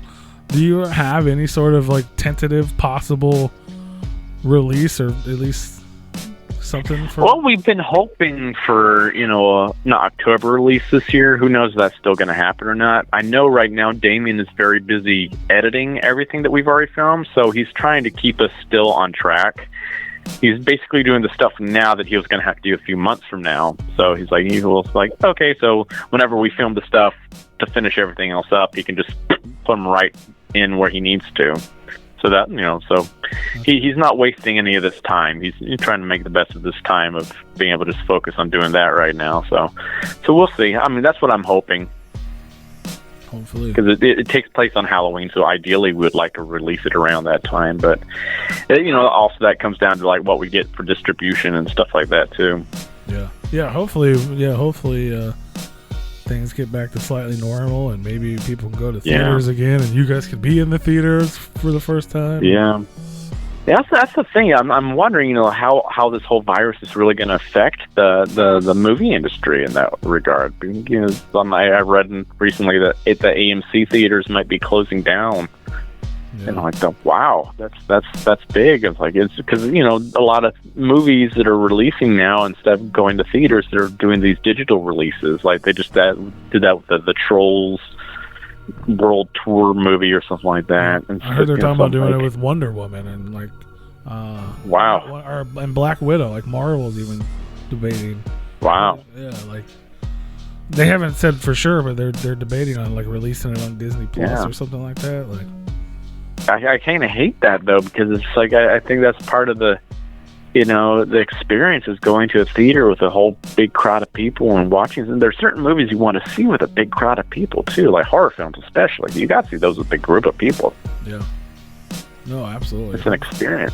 Hopefully it gets. I mean, you know, who knows what the world's going to be. Hopefully it goes back to that, but I mean, I guess if it doesn't, hopefully. maybe it'll be like indie movies are now, where you get like limited releases or later releases. Yeah.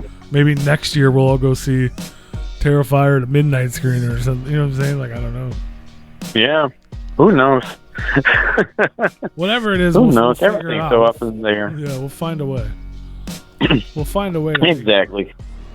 Yeah, exactly. Because, you know, that's, you know, how, you know, human beings are. We got to be entertained somehow. And, like, we've had this kind of stuff, you know, for thousands of years, you know, going back to the ancient Greeks with plays. And, like, human beings want to be entertained. Absolutely. Absolutely, man. Well, we'll figure it out. We'll get back to it. We'll stay. Exactly. I mean, I look at it this way. The Great Depression didn't stop movies. Yeah, that's true.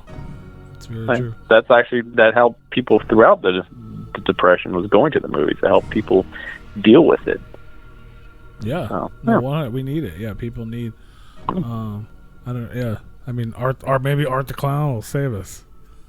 With his, physical comedy. The hero we didn't know we needed. Right? It's the physical comedy. It's like right now it's been Tiger King saving us. So. Right. Absolutely. Yeah. Who knew we needed that? I know. That bitch Carol Baskins. It's all her fault. It's all her. If Terrifier 2 doesn't get released in theaters, we'll blame it on her for sure. That bitch Carol Baskin. That's fucking awesome. I'll just have to, like, you know, if we get postponed, I'll just have to make a sign saying, you know, hold it up as art, saying that bitch Carol Baskin. Absolutely. You should just do that anyway. Like, regardless. That should be like a fucking Easter egg in the movie somewhere. Oh boy. That'll be Art's first end credit scene. Just yeah. Like petting a tiger or something, or hanging out with or like with a bottle of sardine oil or some shit. You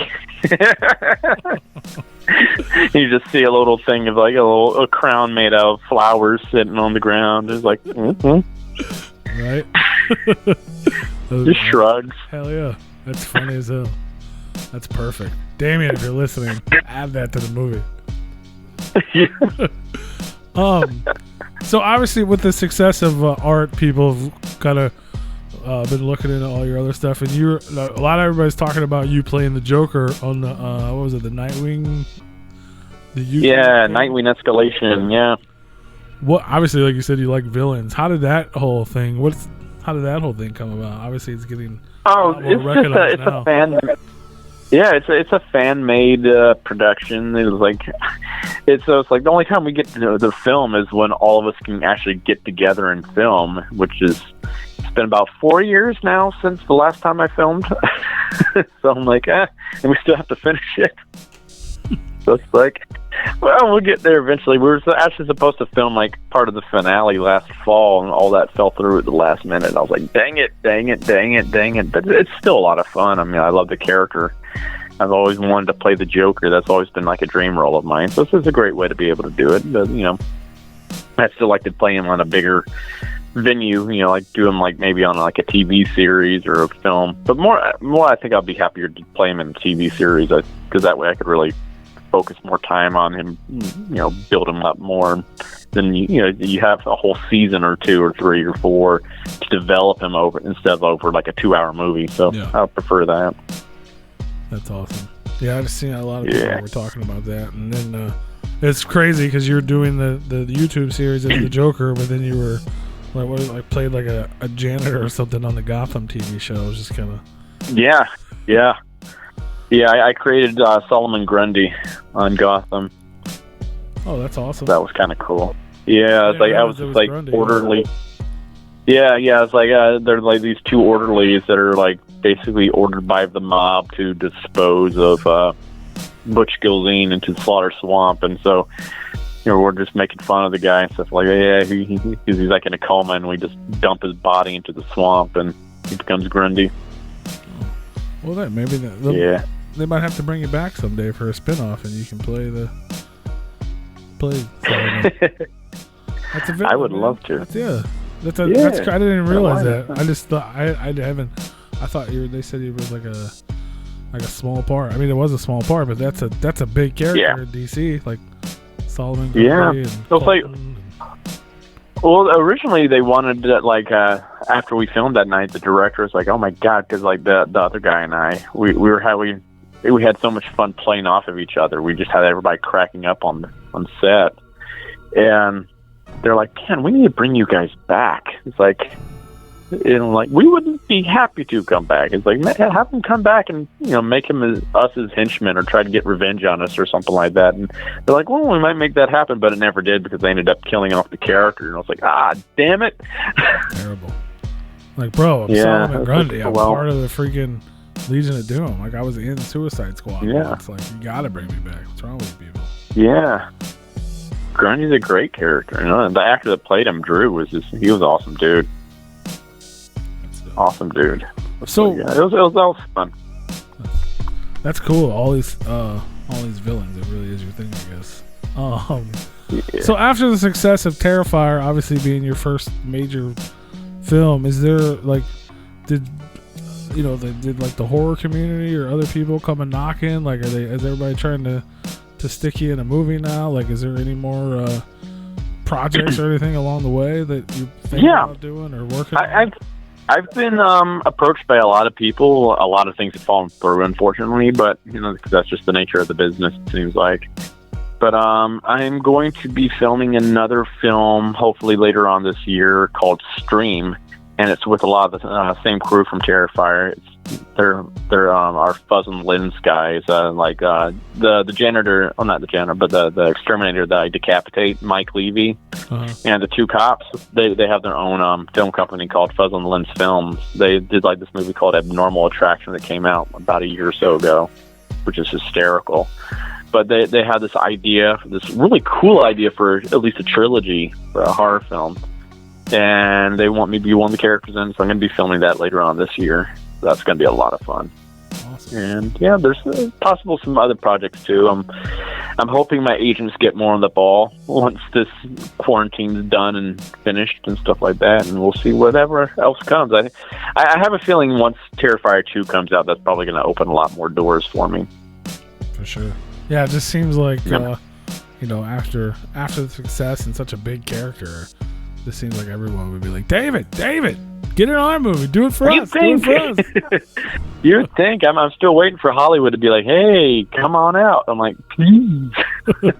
Come on out, bud. I'd be happy to. I'm like, because I've been wanting to move out to LA anyway, so I'm like, I'd love to have a reason to move out there for a job. So I'm like, yeah, sure. If someone call me, put me in a movie, I'll come out. I'll move. No problem.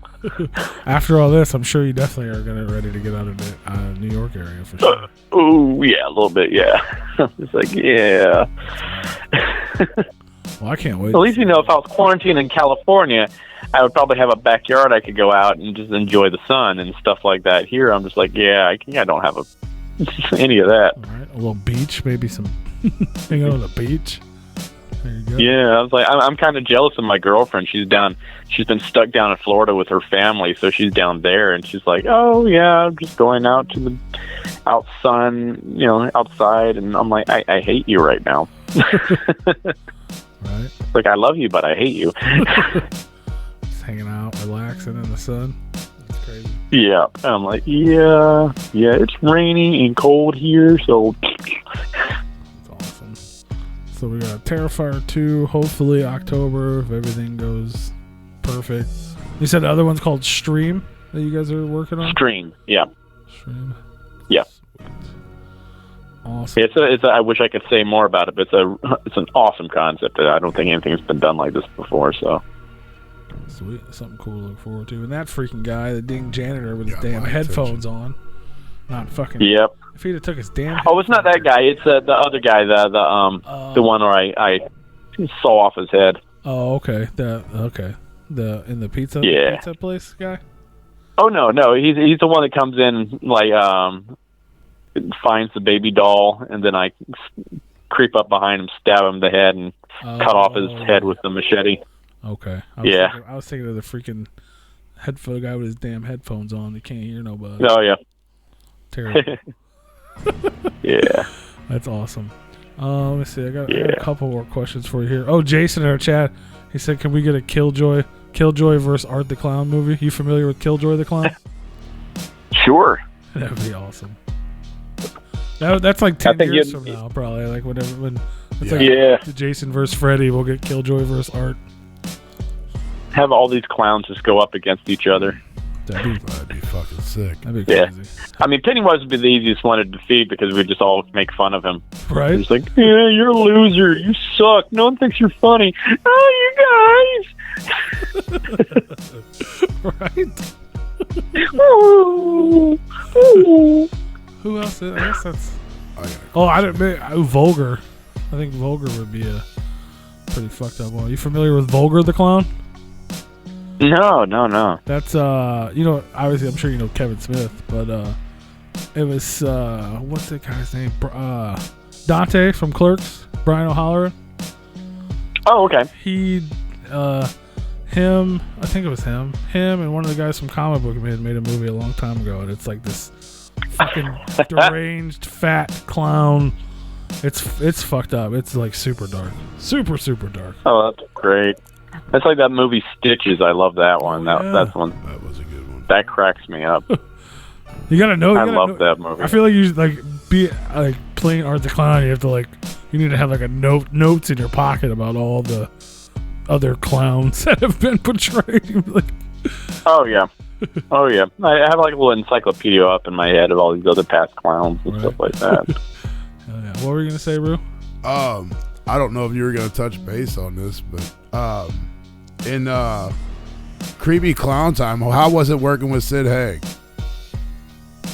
Oh, Sid? Oh man. That was an experience because I met him my first time down at Mad Monster Party down in Charlotte last year, and we were getting our makeup done at the same time for our photo ops, and so they thought it'd be cool to have us both do our makeup together in the same room. So that was kind of epic. Sid was a great dude too. It was just like God rest his soul. He was. Yeah, I mean, like. He was like he plays all these horrible characters on the screen, but like in real life, he was just like the nicest man. And like the thing I noticed about him was like he was always the first person on the floor at the conventions in the morning and the last person to leave the table at the end of the day, even as sick as he was at the time. And he didn't charge people more than like $20 or $30 for an autograph. And he spent his time talking to people, and he was just a really good man. He was so smart too. Like I mean, just the brief time I got to know him, it's like he was a great storyteller. And it was like, it was a loss. That was a loss. Yeah. Yeah, I noticed that at Astronomicon when he was there, that he was pretty much on the floor the whole time. Maybe took a couple minute break to go to the bathroom, and that was it. Yep. Yeah, I mean, I'm usually like the first person on the floor too, so it's like I even made it a competition with myself, just like I'll see if I can get there before Sid. Nope. Like, how do you do this? It's like, how are you here before me? He went to bed earlier than everybody else. Yeah. Probably. Yeah. He'll just be sitting there at the table, and I'm like, "You're already here." Like, dang, man. Yeah, he seemed like a pretty cool dude for sure. Yeah, it was awesome. He was. It was awesome. Yeah, I didn't know if you were gonna touch base on that or not. Let's see. Oh, Heather in our chat room wanted to know where you got your teaching degree from. I got my degree from, sorry, I got a little choked up there, from the University of Montevallo in Montevallo, Alabama. It's like this small little liberal arts college. There you go. I believe she's literally in the middle of Alabama. Oh, okay. That's I knew. Yeah, she lives somewhere in there. I don't know where, but somewhere in Yeah, it's like in the middle of nowhere. I mean, like the nearest Walmart to us is like 45 minutes away. Oh boy. Yeah, that's Walmart in Alabama. You can find you can basically throw a rock and hit a Walmart in Alabama. Pretty much anywhere. A Walmart and Waffle House. We had to drive for a while to just get to Waffle House. I was like, this is what? Oh, she's in Decatur. Okay. Oh, Decatur. Yeah, that's right outside my hometown. There you go. You guys are roomies, neighbors. Yeah. Oh yeah, Decatur is about not too far from Huntsville, about 30 minutes away. Sweet.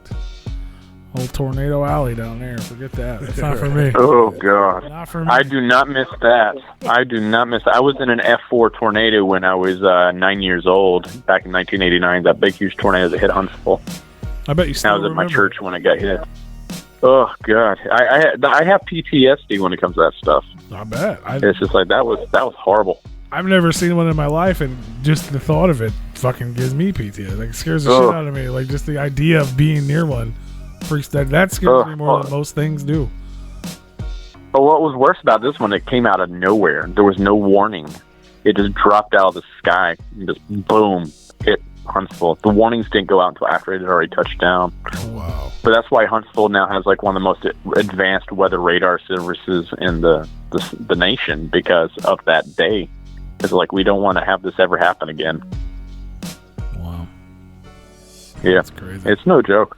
I do not miss those things. I remember so many times having to wake up like 2 or 3 o'clock in the morning because tornado sirens are going off and having to run downstairs and seek shelter. I don't miss that. No, I couldn't do it. I couldn't. There's no way. There's no way I It's could scary. do it. No way I could do it, man. I've seen those things fly right over my house. One time when I was a camp counselor, we had one forming right over our camp, and we're trying to keep all the kids calm. And I look up in the sky and I see the funnel starting to come down. I'm like, oh shit! Wow. It's scary. It's very scary. Yeah, I'd rather be quarantined. Fuck that shit. Like, no way, man. That's crazy. I couldn't. Yeah, I couldn't. Yeah, it's no joke. It's no joke. Well, thank God you made it through that and got out of there. Yeah. Ooh, yeah. Hey, let me see here. I got well, generally, man, we asked all of our guests the same question, but I'm gonna double it for you since you're an actor. We have a lot of music guests on and stuff, so Okay. essentially, but everybody loves music, and so do we. And so essentially, if you have 3 records, man, that either like inspired you as a person, as a man, even as an actor, something maybe you listen to prepare, or something that makes you, when you're happy, when you're sad, whatever it may be, just 3 records that you could not live without. And then I'm gonna double that on you and add your top 3 movies that either your favorites or just inspired you, whatever they may be. Cool. Record-wise, I would say definitely the White Album. Love Beatles. Love the Beatles. I wouldn't say this is necessarily a record, but I have like an album of just the best of Queen because I'm a huge Queen fan. Dope. Hell yeah. Love Queen. Love Queen. I can see Art enjoying this already. Right. Yeah. And it sounds so hammy, but it's not. I guess it would count. It's not from a band, but I'm a big, huge musical theater nerd, and it's a toss up between Jesus Christ Superstar and Les Mis soundtracks. I love both of those. There you go. So I'm just like, yeah, those. Yeah. Now as for movies, gosh, I would say I'm a big comedy guy, so I would say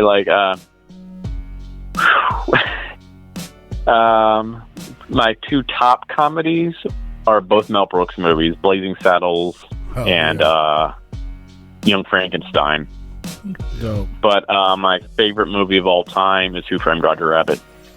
Fantastic movie. That's awesome. I think that's just a perfect movie in every way. It has everything I want in a movie. Has, cartoons, has humor, has, good mystery, has, great soundtrack to it too. It's a great soundtrack to that one. It has everything in there. Great plot twists, just hot women, even though they're drawn. It's just like, it has everything. Yeah, it has everything I want in a movie. It's got great action scenes, all that. It's a perfect movie to me. Yeah, super. So did you, obviously you got to meet Charles Fletcher. How was that for you? Mm-hmm. I briefly got to meet him, so that was kind of cool, though. Yeah, that was nice. It was like, hi, big, huge fan of yours. He's like, oh, thank you. And it's like, oh my God, it's Roger Rabbit. Right? You don't look anything like him. Right. Oh, of course not. Yeah, but I'm like one of the few people I know that can actually do the real Roger Rabbit, the please, because everybody does it with their lips, and it's a cheek thing. Because I remember as a kid, I watched him in an interview, and he did the Roger Rabbit voice, and he did the little please, and I was like, that's how he does it. So I taught myself how to do that with my cheek. That's awesome. As soon as you said that, we both started like popping our cheeks away. Right. It's a weird thing. You just kind of blow air into your cheek, just kind of do this little thing. That's how I learned how to do it. And you just go please. Yes. Oh, that's awesome. That is awesome. That's awesome. It's like, I love that. Just, Eddie Valiant, you're under arrest. Yes, I fucking love it. Oh my God, I want to be quarantined with you. You can just act out movies and shit. Yeah. Oh God, I've just basically been playing a bunch of video games. It's not nearly as entertaining as you think. I've put like 1 or 2 videos up of myself where I got a little bit bored and where I'm wearing my Art the Clown mask and doing crazy shit, but Art the Clown doing Roger Rabbit. Yeah. Well, I did one where I was wearing the mask and I was dancing around to the song Don't Touch Me from Space Ghost Coast to Coast. That's the thing. It's the quarantine anthem. Don't touch me! That's funny. And then the other day I filmed myself looking out the window with Art's mask on with Part of Your World playing in the background. Like Little Mermaid? Yeah. It's like, I want to be where the people are. That's fucking incredible. Yes. Yeah, so I'm trying to think of more stuff like that to do. So I'm like, whenever inspiration hits me, I'm like, That's I got an idea. Itself right there. Sure. That's Yeah. that is awesome, man. Hell yeah. Yeah, Actually, I'm like just standing there.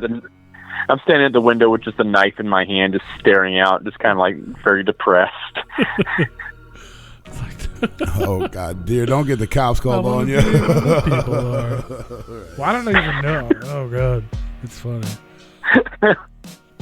Oh, I can't. I gotta go. I gotta watch that. That's hilarious. Oh, I put it on Instagram. What was it? Oh God, what did I? Oh, I was picturing Feifel and his sister. Like, Yeah. Oh, somewhere out there. Yeah. That's just staring out the window. Like, Somewhere out there. Beneath the pale moonlight. that's awesome. Oh, I should do that one too. This is funny. God. That's okay. So I don't know. I'm sure you thought about it. So if the character Art the Clown, we assume he can't talk or he doesn't talk. I don't really know the answer to that. Mm-hmm. If Art were to say, it had an opportunity to say something, what do you think he would say? That's a very Ow. That's a very vague question, right? Yeah. It's such a vague. Just go, ow.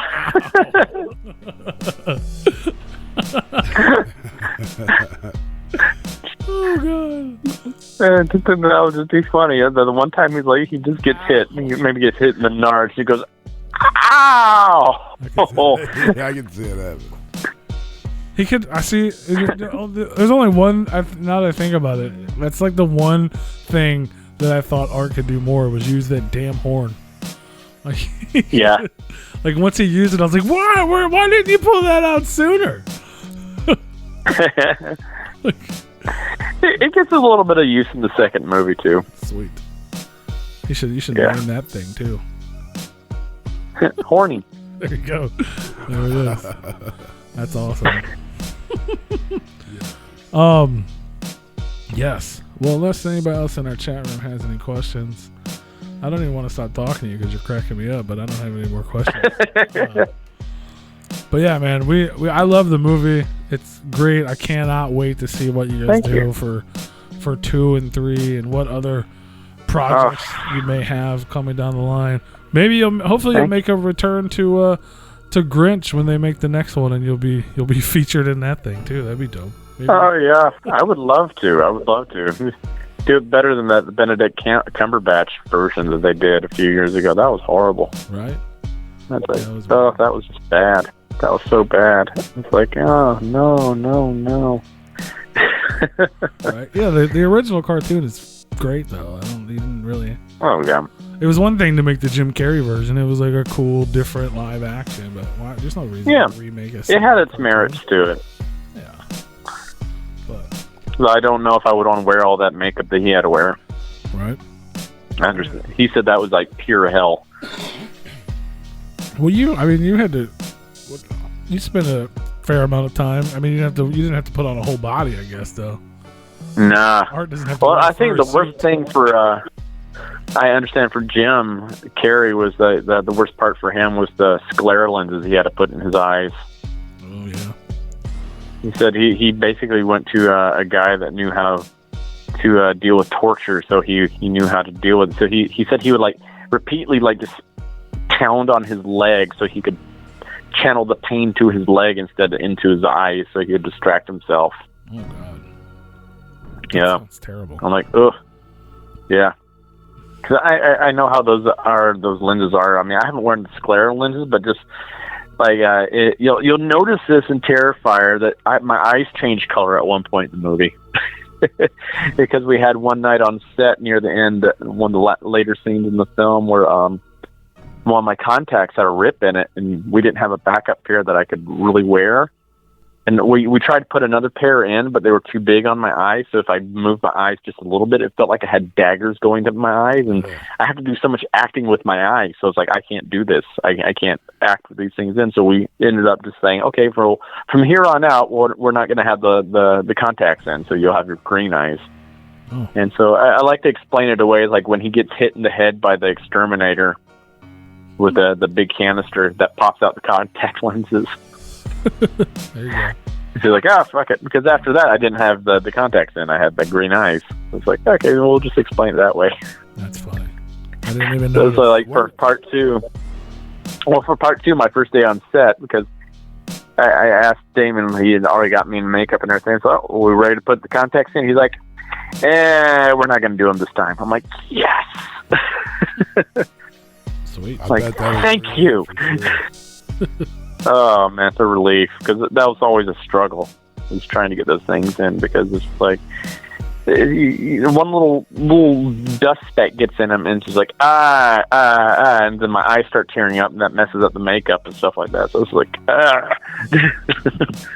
Yeah, I could only imagine, especially with like you were saying with Jim Carrey's. That's like the whole damn eyeball, the whole eye. Yeah. Fuck that. Yeah, I would not want to deal with that. Fuck that. Mm-hmm. Seamus in our chat room, he said he needs to know what is your favorite kind of ice cream.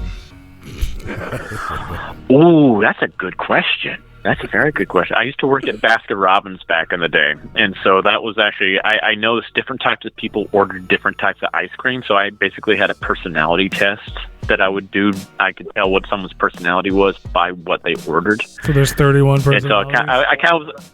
Oh, yeah, exactly. I kind of was a little bit judgmental of people. I was like, okay, I know I'm not going to like you. You're boring. You just got vanilla. I was like, but myself, I love chocolate chip cookie dough. I love that ice cream. And there was a flavor we had when I was at Baskin-Robbins I sometimes also found in Haagen-Dazs. And what we called it was like Love Potion 31. And it was like a white chocolate ice cream that had chocolate truffles in it and a raspberry like ribbon in it as well. So that you had like raspberry cordials and stuff like that in it. So it was like, oh, it was so good. It was so good. And they sometimes have that in it's like a white chocolate raspberry truffle ice cream that they have with Haagen-Dazs. And I'm like, oh, yes. Anytime I see that, I'm just like, mine. Right? That's how I do not regret asking that now because now I want that. That sounds delicious. Oh, it's so good. Let me go ahead it's and so get a scoop good. of that bubble gum. Right? I'm going to Scoops Ahoy right now and getting some of that. That bubble gum ice cream was the shit. That's awesome. Oh, yeah. Yeah. You know, the one thing got me when I worked at Baskin-Robbins was like the toppings, when people would just get sprinkles. So you pay all this money for toppings and you just got the sprinkles when you got like Oreos or you got Reese's Pieces or you got gummy worms. You chose sprinkles, right? Which don't really have any sustenance to it at all and no flavor either. No. It's just the colors. Yeah. And I'm like, man. It's for the kids. No. I know. No, you get them It's kids like when you have Reese's, grown-ass though. adults getting sprinkles. I'm like, man, you got all these other great actual flavors that you can put on, but sprinkles? Sprinkles. And that don't even make sense. No. It's like, you're going to waste that money on sprinkles. You can put It's gummy just worms in your sugar. ice cream, yo. What the fuck you Right. need sprinkles? Yeah. Which is nasty. Because that's what I would do. I would load mine up with because like my boss, she had known me since I was a baby, so she knew me very well, and she was I've always been skinny, and she was obsessed about trying to get me to gain weight. So she's like, we already had the policy there. It's like when you worked there, you could have as much ice cream as you wanted, but she's like, David, especially I want you to eat as much as you can. I'm like, yes.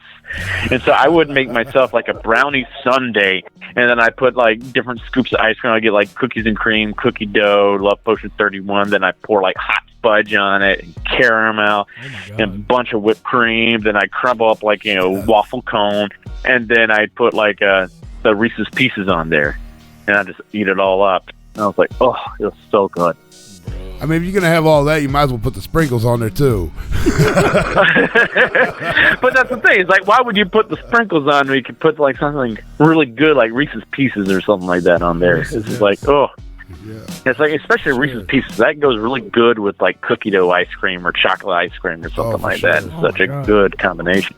Have you guys seen how thin this man is talking about all this shit? Yeah, right. This is bullshit, bro. Oh, I love ice cream. I love ice cream. I love ice cream, but I love milkshakes. I'm just like, oh. This guy weighs 170 talking about eating all this ice cream. I love it. My favorite. Love it. My favorite's mint chocolate chip. I'd have to say that's my favorite. That's a good one too. That one makes good milkshakes. Yes. That's awesome. Especially if you mix like that with chocolate ice cream. Woo! Yeah. So good. Double. So good. Mint. Wow. Oh, it's so good. I was like, I would do that. I was always experimenting with milkshakes when I worked there. Oh, I bet. I mean, if you could have all the ice cream I would you mix want. everything. What does this taste like together? Oh, I did. Sometimes I get stuff and I'm like, well, what the hell is this? I was like, oh. But then, sometimes I'll make amazing things. Like, I discovered, like, the best flavor that they had there to mix with stuff for a milkshake was the birthday cake ice cream. That works so well in milkshakes because you can make it taste like different types of cakes. Yeah, I think I would be like a professional ice cream mixologist by the time I got done working there for sure. Oh, I pretty much was. I pretty much was. That's awesome. Plus, I didn't follow the recipe that corporate gave us. I would do my own thing. So, like, my boss was always like, she always wanted me to make her milkshakes and stuff like that for her because she's like, okay, I know you don't actually listen to the rules, and you make them really good. She would even let me get away with it. She's like, if the corporate people come in to make it the right way, but you keep doing it because, like, the customers like the way I made the milkshakes, too, so they'll order more of them. There were more of the expensive items on the menu anyway, so she's like, yeah, keep doing what you're doing then. Charge them extra. Yep. You get Get the David extra. Is it ridiculous that I'm picturing Art the Clown making milkshakes and shit? No, because I was. It went through my head too. It could be funny at times. I remember, like, because sometimes they would have like the flavor of the month and stuff like that. Probably the best one was we had this flavor called Honest to Good Nuts. What? Whoa. Honest to Good Nuts. Oh God. And this is back in Alabama, and it was always funny having just like very southern person come in, like especially a guy, and he just look at that, and he just pointed out, he just, I want that. This happened to me one time. He's like, I want that one. I'm like, which one? Like, that one. I ain't saying which it. one? That's the thing. It's like, man, you're not gonna make me say this, are you? I'm like, well, I don't know which one you're pointing to. It's hard for me to tell. It's like, damn it. Okay, I want your cup of good nuts. I'm like, yes, you do. But the worst one for me was like, God, because I used to be so shy around women back in the day, and like just smoking hot woman walked in one time, just like she looked like she could have just walked out of Playboy magazine. It was just like, it's like the Tex Avery Wolf is going off in my brain, just going, and she's like, just like, comes up and she's like, she comes up and she won the Honest to Good Nuts, and she was playing it up because she could tell I was nervous, and she was just being like, oh, good nuts. I'm like, I became like the Vulture from like Bugs Bunny, the nope. And then it was like the one time where I was okay with someone getting sprinkles on their ice cream, because I just didn't care, because I was just like, okay. So I'm over there and I'm shaking so badly, because she wanted a sundae made out of this. So I'm like putting the sprinkles on her sundae, and my hand is shaking, and I'm like spraying sprinkles everywhere. Putting sprinkles on her two good nuts. Oh yeah. And then I'm like, so they put the cherry on top, and the cherry broke. I'm like, oh no, I'm sorry, I popped your cherry. I'm like, oh. And she's like, oh, and I'm like, oh my God. I was like beat red. I was like, oh my God, I'm gonna get fired today, because like my manager's over there, and she's watching the whole thing, and she's just cackling the whole entire time, because I'm just like, da. It was, oh my gosh.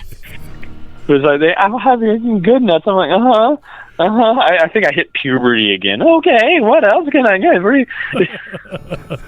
We're all oh out my of good God. nuts. I can't give you that, man. Oh my God. We're all out. Oh my God. We only have one good nut left. Yeah. We had so many weird things happen in that store. I think probably one of my favorite ones too was this family comes in. They were about as stereotypical Southern as you could get. Like the father comes in, he's got his John Deere hat on, he's got his overalls on, no shirt on underneath the overalls, so his man boobs are hanging out the side. And he's got like the cigarette just hanging out the side of his mouth unlit. I know. Yeah, I want your pralines and cream over here, and I'm like, okay, sure. And his wife's basically the same way. She literally had rollers in her hair, all that, wearing a muumuu, all that. It's just like, and then the son comes in, and I look up, and he's wearing a wife beater and like gold chains on. He's got his hat turned back, got sunglasses on, and it's like 9 o'clock at night. It's like he's got his pants just sagging down and everything. Oh, and he's like, yo, listen, man, I just started laughing. I'm like, I see what you come from. You are not street, man. holy fuck. I see your DNA. Malabuda. No, it's like, no, man, no, just stop, you're embarrassing yourself right now. Jesus. Yeah. But yo, I'm like, no, you are not Eminem. Let me get them 2 good nuts, bro. Yeah, I can get you some M&Ms for toppings, though. Yo, man, I want those sprinkles. Yep. I need them sprinkles, yo. Extra sprinkles, too. Mm-hmm. Extra sprinkles, man. No regrets. Right? No regrets. I would not be surprised if that's the same guy that got that tattoo. I would not be surprised at all. Holy Oh my God! This was just sad. It was just like even the parents are over there just kind of like, yeah, we don't like to claim him. shit, right? Yo, let me no, you can't get nothing. No. Time out. No, like you could, like, your family. They were probably on the Tiger King documentary. We know where you come from. Oh, fuck Like, yeah. we know where you come from. You probably got one of those tattoos that's covering another tattoo not so well. This motherfucker knows people, bro. Oh, Lord. Oh my God! When I saw that on Tiger King, I about died. That whole thing, like the property of Joe Exotic, and he's got the bull tattooed over it, but you still see the other tattoo. I was like, "Oh Lord, son, no, no! What did you do?" Oh, man. That's terrible. Oh my God, bless his heart. Hey, your girlfriend's down there in Florida right now, bro. That's where that's where all these people are from. Better watch out. Yeah. Well, she's from upstate New York, though, so it's like, yeah. so it's just like, Don't be down there learning nothing. I know. I'm like, honey. Get back here. If you see a big cat Well, she- branch, stay away. Yeah. Oh, Hey, all you cool cats and kittens. No. Oh, my Lord.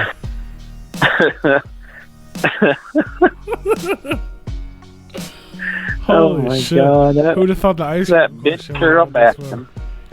Dude. That bitch Carol Baskin Robbins.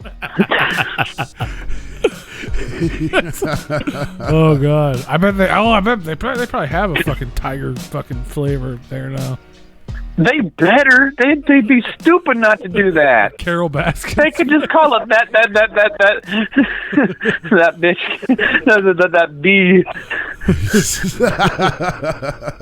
that bee Carol Baskin. Right? It's a 30-second flavor. It tastes like sardine. Hell yeah! Sardine Ugh. ice cream. I could imagine. Carol Baskin Robbins. Oh my God. Oh God. That should. Gross. If that's not a thing, it needs to be a thing. Somebody design a T-shirt right now and at least sell it. Yeah. They could easily make make an orange ice cream with, like, chocolate stripes in it, so it looks like a tiger. Absolutely. As simple as that. I had a It's whole just damn like- partnership with Stranger Things. They can do a Carol Baskin. Orange sherbet Exactly. with Hershey syrup. Just sprinkle this like squirt Yeah. on the top of it. That's all you gotta do. Orange sherbet with chocolate. Yeah. Hot fudge and orange sherbet. There you go. Perfect. Yep. Carol Baskin's delight. Oh my God, I'm done. Holy cow. Is Baskin Robbins still open? Joe Exotic they would just bring back the honest to good nuts for Joe Exotic. Yeah, he He gets got the good he nuts. gets the 2 good nuts. 2 good nuts. And then he turns them gay. That was gross. Methyl ice cream. 2 good What does that nuts. taste like? Meth flavored. Like, I don't know what that tastes like. they got fake teeth in them. I was saying already, rot your teeth. What the fuck? God, Chocolate this chips is in the horrible. shape of teeth. Yeah. With chocolate teeth. There you go. Oh my God, we're going to hell. Yeah. Clearly, Oh it's my obvious God. this really was Carol Baskin's fault. Yeah. If her name was fucking That bitch. Carol something else, it would not make sense in a Baskin Robbins joke. So Right. it's all her fucking. No.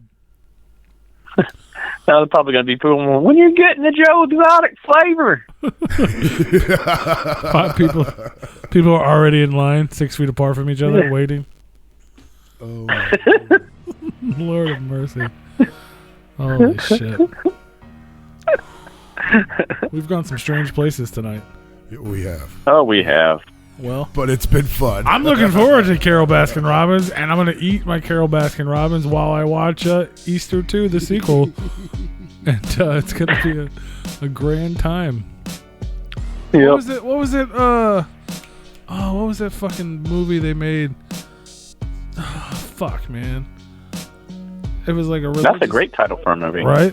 Yeah, no shit. It was a religious movie, like a real movie, and they made a part 2 of it. And it was like... Oh, was it Left Behind? No, no, because... I mean, I know that movie, but no, it was like the part 2 was like a play, and it was like a satire. Oh. Like the first movie was an actual movie, like a religious, and the second one was a satire. It had nothing to do with the first one, and like the religious people got super mad. Like, Oh, wow. What was that? I think I know what you're talking about. Yeah.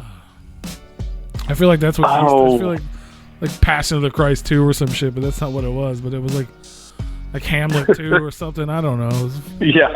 Hamlet 2. That was a great movie. It was something along the lines of that, except I can't remember. But yeah, that's what we should totally do. That make like Oh my God. Easter. I could totally see it. Easter 2 featuring The Rock. Easter 2. Yeah, but it's not. But not The Rock that held Jesus in the tomb, but The Rock like the actor. So that's what he's actually cast as. He's like, He is The Rock. Yes. he is the Rock. He just stands guard of the tomb the whole movie. And never says. Yeah, it's like, no, you ain't getting out, man. I want you to roll away, man. Yeah. Okay, Jesus. Oh God. Okay, we're dead. We really are. I apologize. Sorry. Like, who do you think you are, son of God? Yes. Yes, please move. Do you? Okay. Right. You're gonna have to talk It's to Kevin the Hart people's playing eyebrow. Kevin Hart. Kevin Hart playing Jesus. That would be great. I mean, I don't see him turning it down. No, that would be so entertaining. They probably. It'd be more culturally appropriate too. Yes. So it's like, yeah, Yes, it would. Oh boy. instead of like a blue-eyed Jesus, and it's like, oh, Kevin Hart. He's like, man, Get out the way, man! I've been in here for 3 days. oh my God. I was like, I gotta pee. Oh God, we're riding. They didn't leave a toilet in here. Oh, I'm going to hell. Oh my God, I'm going to hell. I've been watching a lot of Kevin Hart's stuff on Netflix recently. I guess that's why he's on my mind. You mentioned Jumanji. I mean, obviously you got Jumanji on the brain. I think. Yeah, I recently watched Jumanji too. I enjoyed Jumanji 1, 2, and 1 and 2, all of them. Yeah, I enjoyed. they're like these new versions have actually been pretty good. I was like, wow, because I was expecting to hate on them. Because I love the original so much. I was like, dang it, I can't hate on this. I'm very entertained. Yeah. Me too. I didn't watch the first one until like it was in Redbox for months, and I was like, oh, okay, I'll watch it. And then I was like, this is fucking good. And then like I immediately went and watched the second one. I was like, this one's definitely gonna suck because they did good on the first one, and then they made a second one real fast. And I was like, no, this is good too. They switched it up. Yeah, I was laughing my butt off during it. It was just, especially Kevin Hart playing Donald Glover. Yes, that shit was hilarious. That was so funny. I was then The Rock playing Danny DeVito.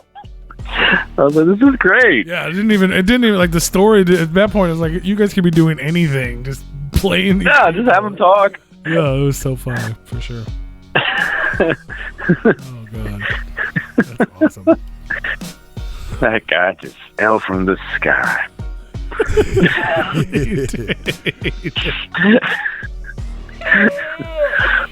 Oh my God. Yes.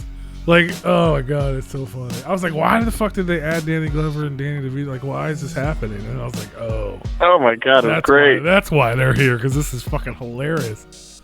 It's so funny.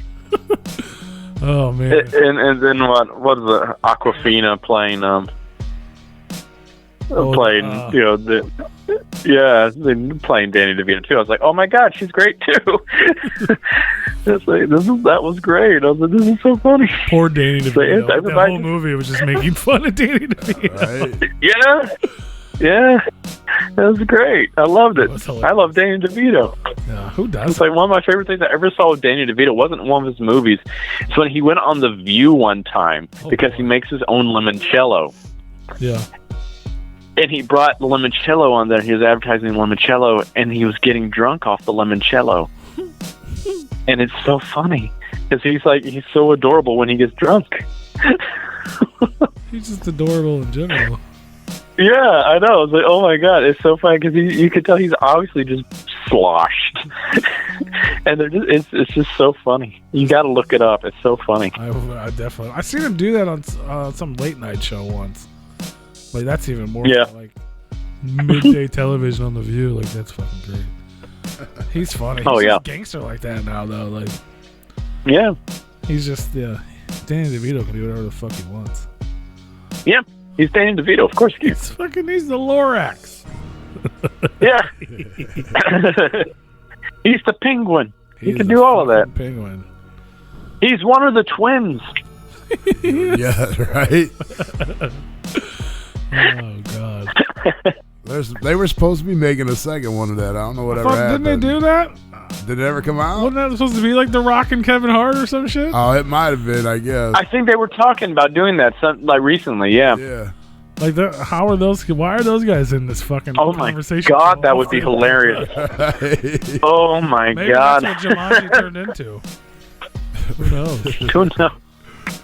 Oh my god, now I'm just imagining Kevin Hart and The Rock doing twins. Oh my god. Oh, I would love that. I would love that. I love both of them so much. They're just so funny. They're so funny. See, the only thing, the internet's confusing me now. Yeah, I know they're talking about doing one. According to the internet, if you search the Twins sequel, it says triplets, which is Arnold Schwarzenegger, Danny DeVito, and Eddie Murphy. What? Returning to the screen. Which I'm totally okay with. My God. Yeah, for sure. Oh, man. That was... Eddie Murphy. I'm like, oh, man, I miss Eddie Murphy. Right? Right? He's been gone for a while. Oh, my God, I miss Eddie Murphy. He was like, I was like, when he hosted SNL... Yeah.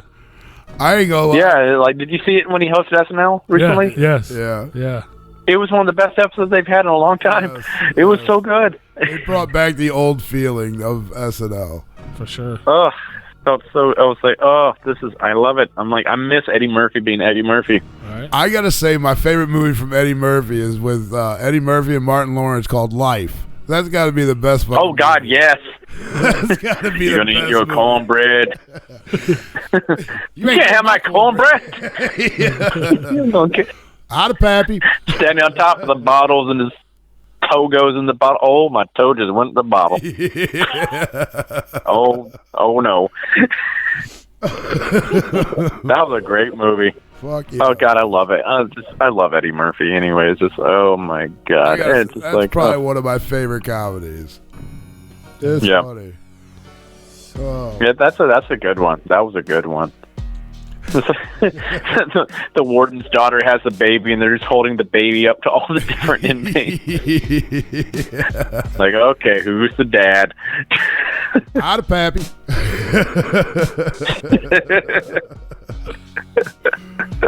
Oh my God. Oh yeah, Good Bernie stuff. Mac. Yeah, Bernie Mac's in that. Mr. Jangalang. Now they're supposed to Coming to America 2 is supposed to be coming out sometime. Yeah. They're working on that one too. That'll be a good one. Yeah. Oh my God. Because I love the original. That movie I watched over and over again. Oh man, that was Back a in the day. classic. Yeah, for sure. Yes, and fuck you too. That's awesome. Oh my God, That such a movie great. had me dying. She is your queen. Oh my God. Now I gotta go. I need to go home and watch a whole bunch of shit now. Right. Oh, me too. Now I want to go watch all this. I'm like, oh, I gotta see. It's been a while since I've seen Coming to America. I need to watch that again. Good thing to That's do so while we're good. quarantined. Right? Yeah, Catch up Yep. on all the old. got the movies. time. Yeah. Good old classic comedies. That, like, Trading Places, and Oh, that's another classic. Yes. that's a great one. That's a great one. Can't go bad with Beverly Hills Cops movies either. Fuck yeah, man. That all that whole series was great. All because of Judge Oh, Reinhold. they were great. Oh, yeah. Every time, God, Great stuff. every time I think of Beverly Hills Cop, I think of the Clerks animated TV show. Have you ever seen the Clerks animated TV series? No. Oh, it's so funny. You know the movie Oh my God. Kevin Smith Clerk. They did. It was like a super limited thing, but they put it out. It was like I think half the season actually aired, but then they put it out on DVD. But Wow. there's a whole episode, almost at least probably half the episode, where they're like somehow stuck in Beverly Hills Cop, and like Judge Reinhold's in it, and they're like sticking bananas in gas tanks, and it's fucking hilarious. Like it's one of the funniest things I've ever seen in my life, and every time I can't even watch Beverly Hills Cop anymore without picturing this TV show. It's so funny. It is pretty funny. What was the TV show called again? It's just Clerks, the animated series. Oh, Clerks. Okay, yeah. Oh, I do remember. Yeah. They do all. Yeah, I do They remember run that. in and it's That was like like Judge late Reinhold. 90s, right? Yeah. Yeah. And then it's like, yeah, they're like Jay and Silent Bob are in it, I think, and they like escape from. Yeah. They go to court and Judge Reinhold is the judge. and, it's like, and then they have to escape from him, and then it's all of a sudden it turns into Japanime. And there's a bear driving the car, and they're like, "Oh my goodness, how could this be?" It's the most ridiculous thing in the whole world. Oh my God, Oh, how much American fun! Party, everyone disco dancing. It's so fucking funny. Yes, big American party, everyone disco dancing. That's great. Oh my God, that's great. It's so good. It's so fucking good. That's when you could get away with that kind of stuff now. Everything's so PC now, so it's just Right. like, Who is driving? Bear is driving. Well, oh, yeah, how but- can this be? It is, but at the same time, we got all these streaming services where you can do so Yeah. much as well. It's like man. it's a weird. I don't think Mel Brooks could have gotten away with the stuff he got away with back then that he now. no, no way. Yeah, Ain't no way. Probably, yeah. Like, there's no way they could make Blazing Saddles right now. There's Oh, no way. that would get pulled off the shelves before it even got to the theater for sure. Yeah. Yeah. Yeah. Yep. You can't have white people saying the N word on TV anymore. That's Yeah. crazy. That's absurd. Well, that's true. Yeah. It's weird, but there's a lot of things that you can get away with now because of Netflix or Well, I mean, Yeah. Hulu or even like Amazon Prime, like The Boys and shit, like Oh, yeah. Oh, God. that shit. There's no they couldn't. Oh, my God. Like, they couldn't have made something like that no. even 10 years. Oh, God. I love that series. That was great. Yeah. I can't wait for the new season. Like, yeah, there's a lot of things that change. Like, I feel that, like, if Friday the 13th, the first one would come out today, it would be rated PG instead of PG-13 instead of rated R. Probably. Yeah. Oh, definitely. Definitely. Yeah, there's a lot more. I think you can get away with a lot more now than you could back then. Yeah. With streaming, you can do a lot more, especially with gore and stuff like that. Yeah. Yeah, Friday the 13th never Yeah. had a upside down naked girl get sawed in half No, from no, her crotch no, to her no. head. yeah. No, they just showed a lot of boobs. Yeah, that was it. Yeah. I wonder what Billy Bob Thornton would say about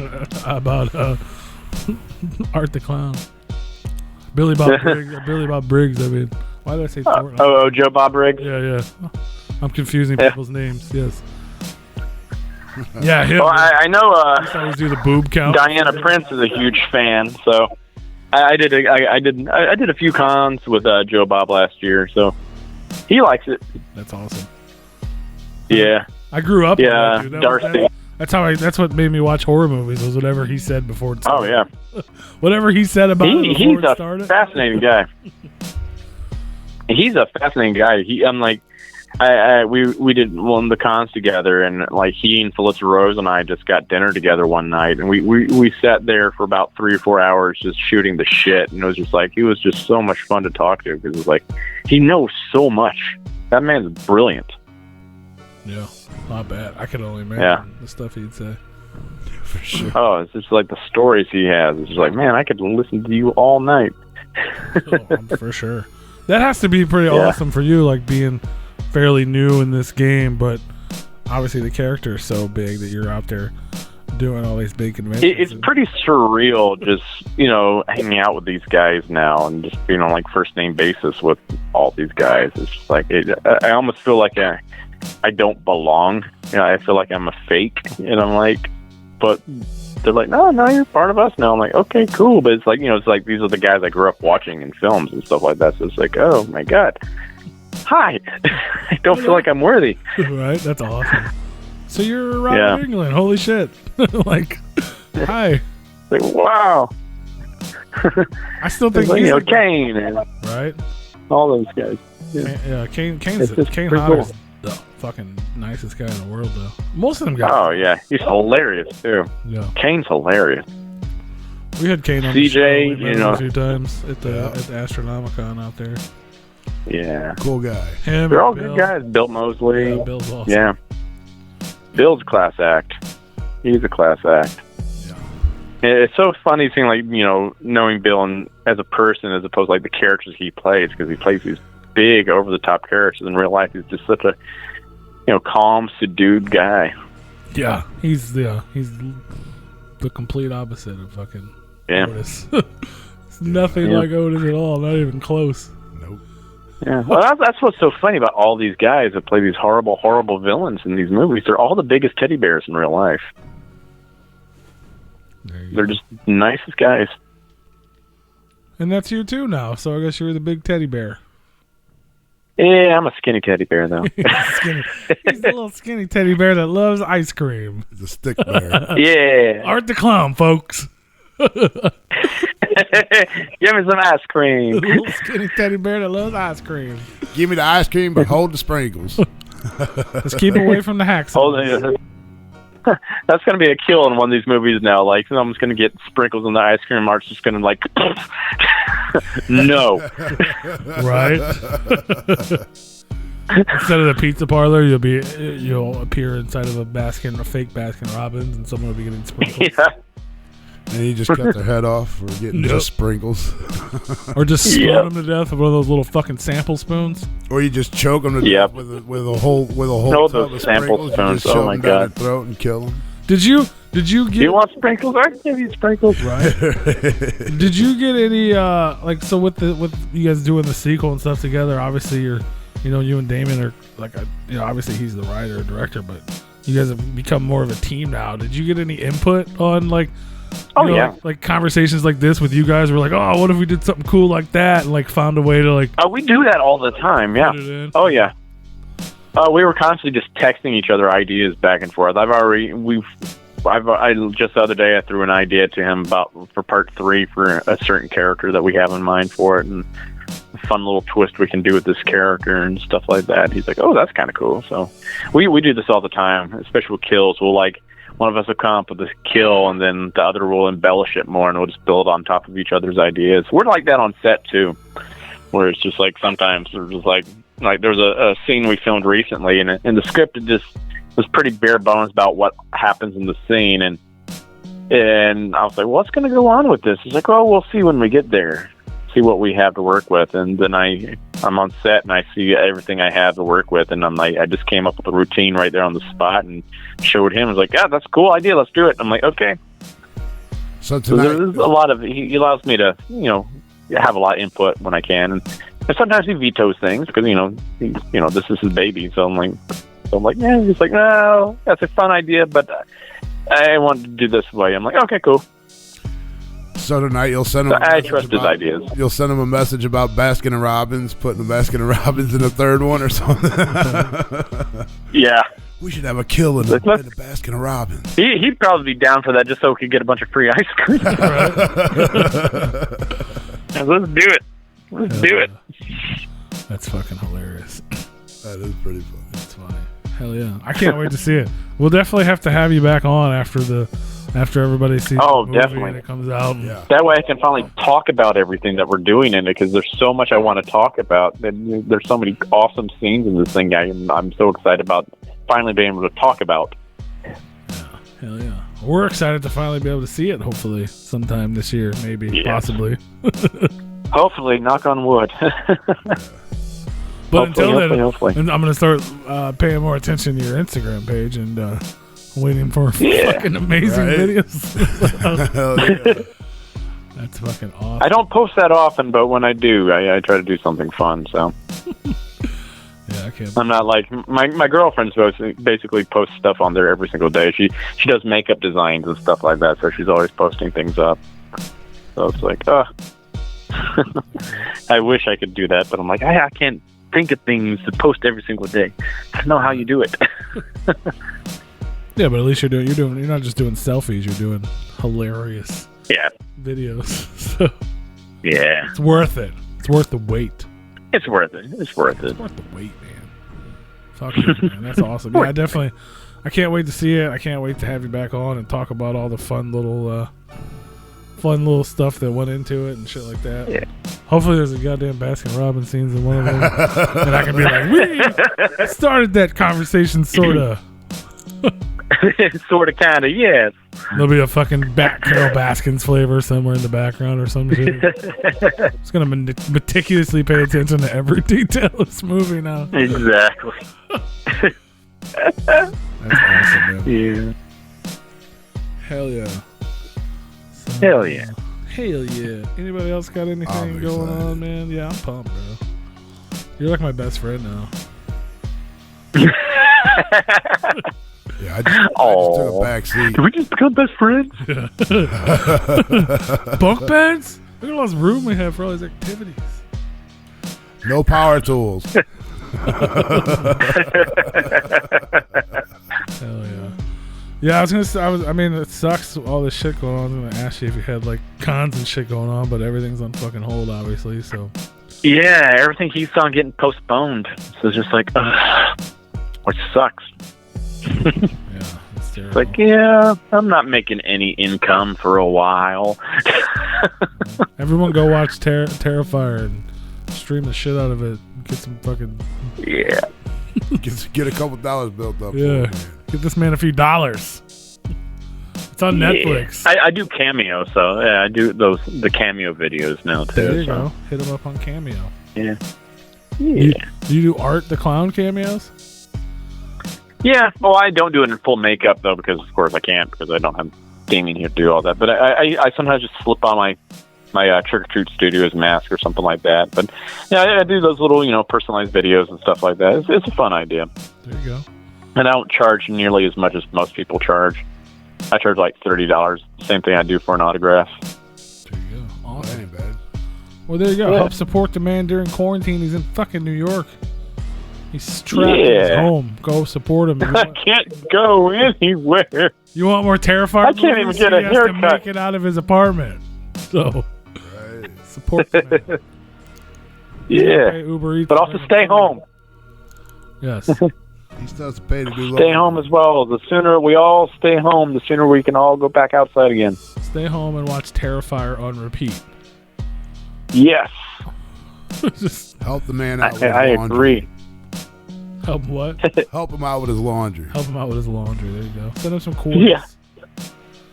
Go, Send me some quarters, dang it. go check out Nightwing Escalation on YouTube and comment. Yeah. If you want more. Yeah. I'm in the 3rd season on that one. There you go. Season 3, The Joker. The Joker. There's see, there. Get old Mr. J. There it is. You're already afraid. You're already afraid. He's way more terrifying. He's a than fun Jared kid. Leto. Oh, God. Oh, Jesus. What was that crap? You love it. Did you see the new Harley Quinn? Oh, I love it. I haven't started watching the new season yet, but I recently finished the 1st season. I loved it. Yeah, the TV show's. Oh, you're talking about the movie? Oh, yeah, I saw the movie too, but I've been watching the animated series I was too. gonna say that's good, and it's like adult oriented and like fucking. Yes, gross so and shit. funny. I heard the movie. Oh my!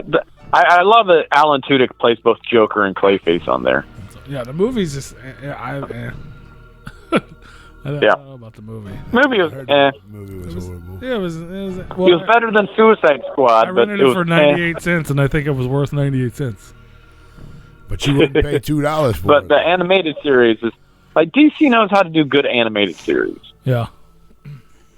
I'll give them that. Yeah. I had high hopes for the movie, and I really love Margot Robbie, and I think she's great Yeah. for that role, but for some reason it just, I don't know what they did. Well, it's like they don't seem to understand the characters too. It's just like that's not how Black Canary is. That's not how Black Mask is. It's just like you don't understand your own characters, DC. Yeah. Yeah, it's, I guess, It's it's definitely like a weird disconnect even watching it. You're like, what's happening? Except for the Joker. The Joker was fantastic, but it was like its own thing. Yeah. It doesn't even really necessarily have anything to do with the actual Joker. It could have not been the Joker movie. It could have been something else, and it would have been a good movie. Oh, exactly. I think they had to make it a Joker movie just so it would sell seats. Yeah. I agree with that. Yeah. Weird. But yeah. Yep. Sweet. Well, I think we covered everything, man. And more. Yeah. This is fucking. Yeah. It's been This fun. is fantastic. Yeah, this is kind of fun. We had a great time hanging out with you. We appreciate you for doing it, and we definitely want to have you back on, man, for sure. I'll be happy to. I guess officially, you know where to find me. Welcome to the Replicon Radio family. Like once you're here, man, you're stuck with us. So yeah, we don't go anywhere. Woohoo! You got some stuff going on, or if you're releasing some stuff, or once we all get back, everybody gets back to work, and you got some projects coming out or whatever, just hit us up, let us know. We'll do our best to get the word out. Spread the word and good. give you some I free appreciate advertisement. Yeah, I appreciate it. Thank you. Oh, absolutely, man. You got any last words, any shout outs, anything we may have somehow forgotten to get to, you want to get out, or? No, just, big thank you to everybody for the support right now, and everybody just stay home, wash your hands. There you go. Stay home and wash your hands. Yeah. Extreme Terrifier. It's still up on Netflix. Mm-hmm. Watch the show and show some love to those essential personnel out there working right now. Absolutely. Especially those working in the medical field. Absolutely. Yeah. Amen to those people. Yep. Amen to those people for sure. And you are, if you guys want to, just look up his name on Instagram, David Howard Thornton. Yeah. You can follow and watch the awesome, fun videos that we just learned about that I'm going to go watch as soon as we go on break. I already got them loaded up. Do you have any other website or any other social medias people can follow you if they want to keep in touch or know what you got going on? Just Facebook. Yeah. Yeah, just Facebook. I used to be on Twitter, but I got kicked off Twitter. Womp womp. Uh-oh. Is that possible? Yeah. Must have said something pretty Yeah. racist. Wow. Yeah, no, not really. It was stupid. Posting those nudes. Those art. No, Twitter's okay with nudes, actually. Yeah. Never mind. Nah, I used a metaphor for, I said someone should be tarred and feathered for something they did. And it's a common metaphor, and they took it as a serious threat. I'm like, what? And so they kicked me off. Terrible. Yeah, that's why I got kicked off. I was like, but that's a metaphor that's used in journalism all the time. Right. It's like, that's not an actual threat. That's, okay. Damn you, Jack Dorsey. Right. It's them uneducated folks that don't know. Exactly. Oh, I tried like, disputing it and everything like that, but you're just talking to a computer algorithm, so it's just like they don't know anything. Right. Madness. Like, you can't reason with a computer algorithm. They don't know what a metaphor is, so. Nope. It's like, oh, they said he's going to tar and feather someone. No. Terrible. No. When was the last time you saw someone tarred and feathered anyway? Shush. Yeah. I think it was actually on like Home Alone 1 or 2. That was it. Yeah. Oh, you're right. Home Alone 1, yeah. Yeah, that was it. Yeah. Good old Joe Pesci. Yep. Not to be Good old confused Joe with Danny Pesci. DeVito. Right. They're similar but different. They're the same height. Oh, That's my about God. it. I still think Daniel Stern has the best scream ever in a movie. Right? When that spider's on his face. Yes. That is scream is the phenomenal. funniest scream. It's just like, oh my God. Yes. It's so good. Oh my God. That was funny. Oh, fucking epic, man. Hell yeah, bro. Yeah. Well, much love, man. We appreciate you hanging out with us. Stay. Thank you. I appreciate it. Stay healthy and safe. Wash your hands. Yeah. Wash your hands. And we look forward to the movies. We look forward to everything going on, and we look forward to life coming back to normal and chatting with you again when it does. And we'll be here in no time talking about how great Terrifier 2 was and how crazy it's doing in the box office. Yeah, that's what. Here's hoping. Here's hoping. Hopefully, we can do a review on the movie before it comes out. Yeah, hell Definitely. Definitely. Absolutely. All right, brother. Well, much love. We appreciate it, man. And hopefully we will talk to you soon. Yes. All right. You take care, man. All right, you too. Have a good night. All right. You as well. Peace. All right. That was fun. Hell that yeah, was man. Very entertaining. That was super dope. Super dope. Super dope. Yeah. Everybody tuned in to YouTube. We're going to take a quick break. That's probably going to be pretty quick. Probably pretty quick. Play a little bit of music. And then we'll be back. And we're going to say some stuff and talk to you guys for a little bit. So much love. If you want to check out the music, head on over to repliconradio.com. And we'll be back.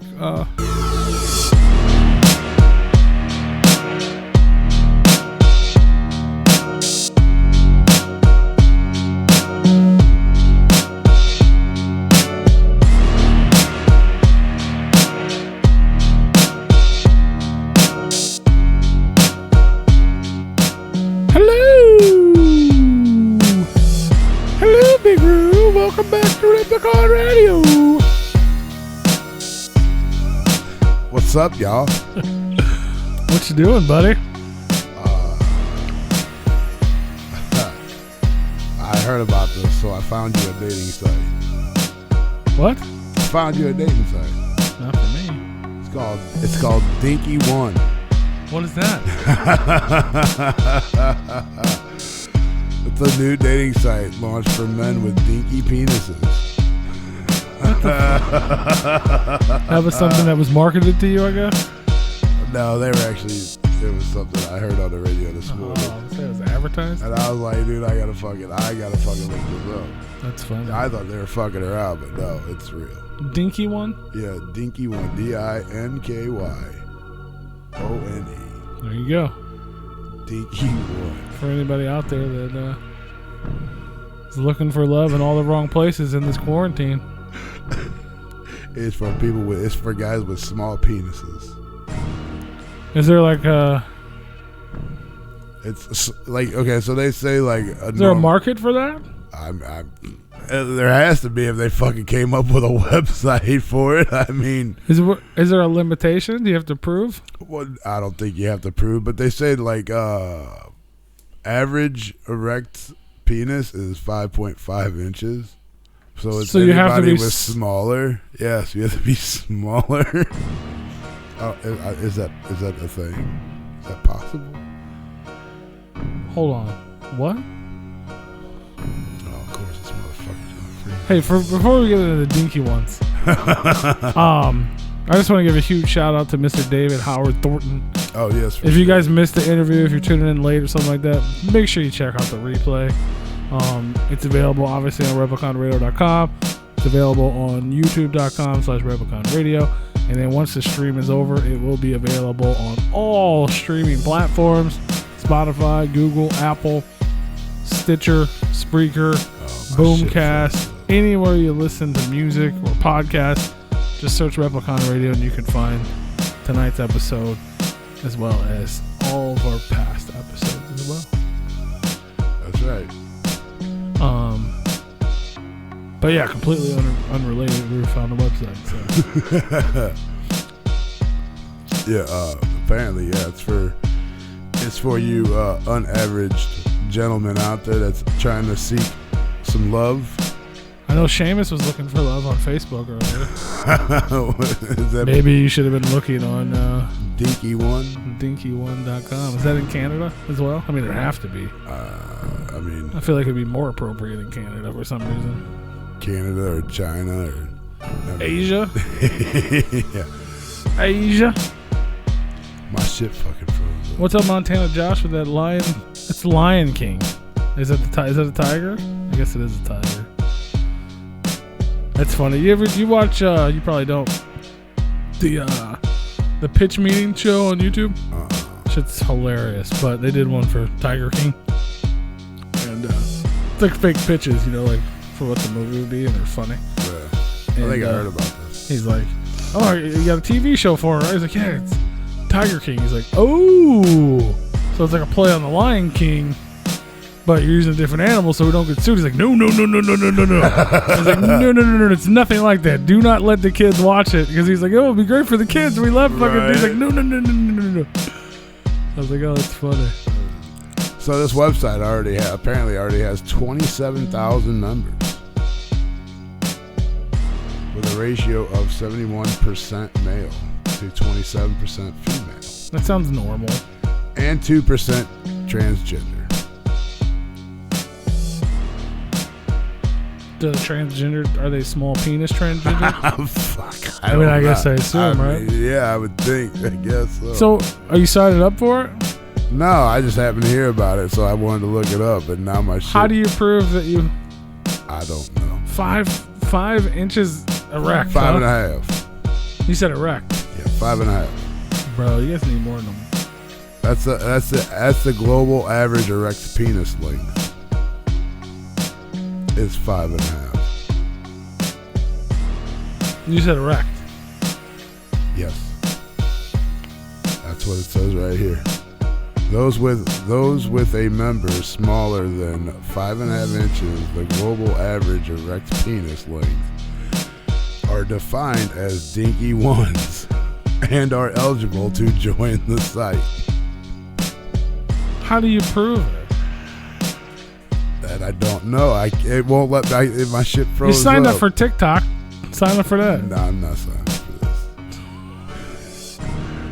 My shit won't, it froze up. I had to You got some sort of fucking. You got Dinky 19 for going on a website, probably. Probably, but yeah. Well, I was looking at it earlier, and that's why I was having problems. I had to fucking keep restarting my fucking computer. And then this time I got a little bit further with it, scrolling down to read a little bit about it, and then it froze up. But I guess I got all the information I need pretty much right. Is there a website for people that only speak in emojis that don't make any sense? I mean, there would have to be, right? Oh, Seamus? Oh my God, he was going ham on them emojis, wasn't he? He's still doing it right now. I can't get over it. Maybe he's got a dinky penis. Maybe he's signed up for Dinky one. Dinky McCourt. Dinky McCourt. Oh shit, the motherfucker won't even shut off. Oh, there it goes. So now I'm in the middle of restarting my computer. I have no idea what's going on right now. We were talking to a really cool guest, and now I have no idea. We're talking about Dinky one. Look it up. Talking about Dinky ones. Sign up. Look it up and sign it up. Big Rue's new favorite website, Dinky ones. Yeah. They was talking about it on the, so I had to look. I was like, get the fuck out. There ain't no way this motherfucker's real. Yeah, sure is. Beep, beep, pew, pew, pew. That makes sense. You said something that makes sense. Hell yeah. Well, I have everyone's attention. I'll tell you about it. You guys want to know about next week? No. Next Monday? Let's hear about next week. Well, we're gonna be in next week. I can't tell you about next week while we're in it. We're already in next week. I'm talking about next Monday. Because every Monday on Replicon Radio, we go live from 6 to 10 p.m. Central Time. No, stop lying. Mm-hmm. And generally, every Monday, we have a guest interview. You lying to these people. Swear to God. I thought tonight was a fluke. What? You mean we got more flavor coming up next week? Always. And you know what next week is? This shit just keeps getting better and better. You know what next Monday is? It's a holiday. Is it? What the fuck is it? It's a weed smoking holiday. Oh, yeah, I guess it is the 20. 420. 420, 2020. So who would you have on the show for 420? Oh, I know who it is. You want me to say, or do you want me to? Are we getting high or are we getting low? Yes. I don't know. You You got you got them potatoes in the oven. What are they doing? Are they baking? They are baking. They're baking at a very low temperature. And you see how he did that right it's there? been a long time coming, man. Yes. I mean, he should have been on the show fucking long time ago. A long time ago. But I think this is more of an appropriate time. it's going down, man. It's going Got down. a lot of shit going on. Next Monday, 420, Replicon Radio. You're going to get baked and you're going to get low. Bake Low. The Homeboy Bake Low is finally coming on Replicon Radio. Yes. It's going to be dope. It's going to be super dope. And y'all should be excited too. Because Now, I am. if you guys are loyal listeners to Replicon Radio, you know we generally don't partake in the In the weed smoke. in the weed smoke. Not that we can, condone. We do condone it, right? Yeah, it Condone's good. don't bother us. Y'all do Yeah, whatever. Yeah, we just don't smoke. Yeah, we don't. I don't give a shit. But y'all do what you got to do. I don't care. But 420 landed on a Monday, so we have to celebrate, obviously, right? right. So we So got the Big Cottonmouth Roo, Kings on. Big Roo bought a pound of weed. We're gonna turn the camera on, and we're just gonna sit here and get blowed out. We can do that. We That have just to happened. we have to smoke it all. He's not really, it's just an ounce. He bought an ounce of weed. Let's simmer down. He bought an ounce of weed. We're gonna sit here with the camera on. We're gonna get high, and talk to Bakelo. And it's gonna be a great time. I don't think one of those things is absolutely true. I got a fog machine.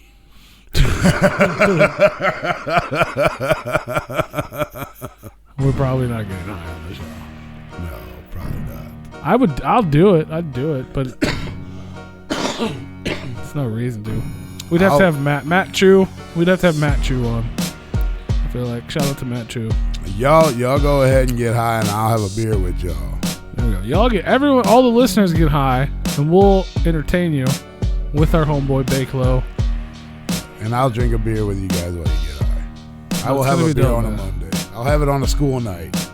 Why not? I'm already drinking on Sundays. Fuck it. We'll go with the Monday.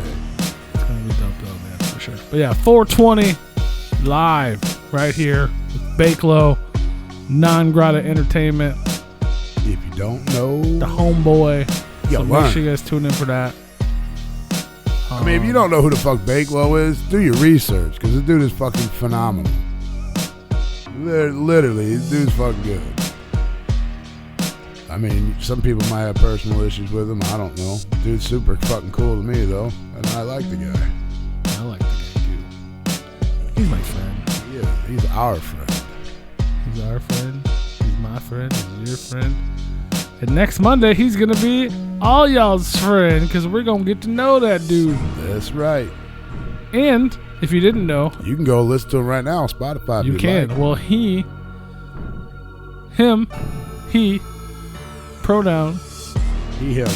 him. Him, he.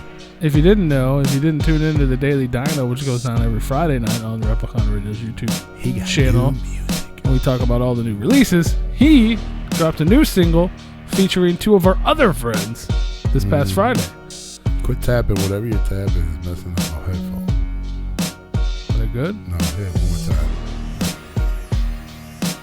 One more. It's like doing this It's shit. funny because I'm just tapping on the fucking Hey, table. we're good. Oh, now you fucked it all up. Yeah, we're good. Yeah, but tap on the other side. Bakelo featuring Histio, featuring Gina Fritz. That's right. Just dropped a new single called Rose. We had all of them on the show. We've never had Histio on the show. I know, not Histio. I was thinking. Because they're like yin and yang. They're black and white, Yeah, literally. and their names are similar. And their names are similar. And we did a show, one of our first Total Extinction concerts was with Yep. those guys. So I mean, technically, we kind of had them on the show. We had them on the show. We've never had them On this show. On this show, exactly. On Replicon Radio. We had them on a Total Extinction show. Right. But him and Bakelo and Gina Fritz, and if you don't remember Gina Fritz, we've had her on twice as well. She's one half of Keyed Up with Whitney Payton, That's right. and she's also a dope-ass solo artist in her own right. And they all have a song together called Rose, and it's out. Came And out she Friday. has a beautiful voice too. There you go. And they're our friends. And we support our friends. We got friends. I'm pumped though. I bet Bakelow's got some stories to tell. I can only imagine. And I was excited about it already. This has been booked for a long time. And when it was booked, there was no such thing as COVID-19. There was no quarantine. And he was going to be at Twisted 420 show. But he was going to leave it for an hour or two to do the show. To do our show. And now he doesn't have to, so. God knows how long we're going to be talking. Right. It's going to be fun. I'm pumped. And just like that, we're almost out of time. What the fuck? Well, we had a very long, entertaining, interesting interview with Mr. Art the Clown. David's cracking me up, man. That dude is 10 hilarious. minutes shy of 2 hours. Yeah, that dude is hilarious. That shit, it was funny because Heather in the chat was like, "Oh, and fucking 45 minutes ago, P said he didn't have anything else to talk about." Yeah, and we just clown. And I didn't have any more questions. I wasn't trying to keep people. You know what I mean? Like, well, you got dead air. yeah, I didn't want any of that. Why you got dead air? I don't. Seamus said dead air. You have to breathe, bud. Oh, he said back. Yeah, we've been back. He's dead. He needs air. He was in a coma for a while. That could have been. Could have been. Breathe, sir. Breathe. That's too many emojis. Shuts down your chat. I don't know idea. That's right. Look at that. But yeah, man. What the hell are those emojis? They're like sad faces. They're black. They're gray. Now They're black. They're gray. They're gray and they're black. They're black and they're gray and they're gray and they're black. Black.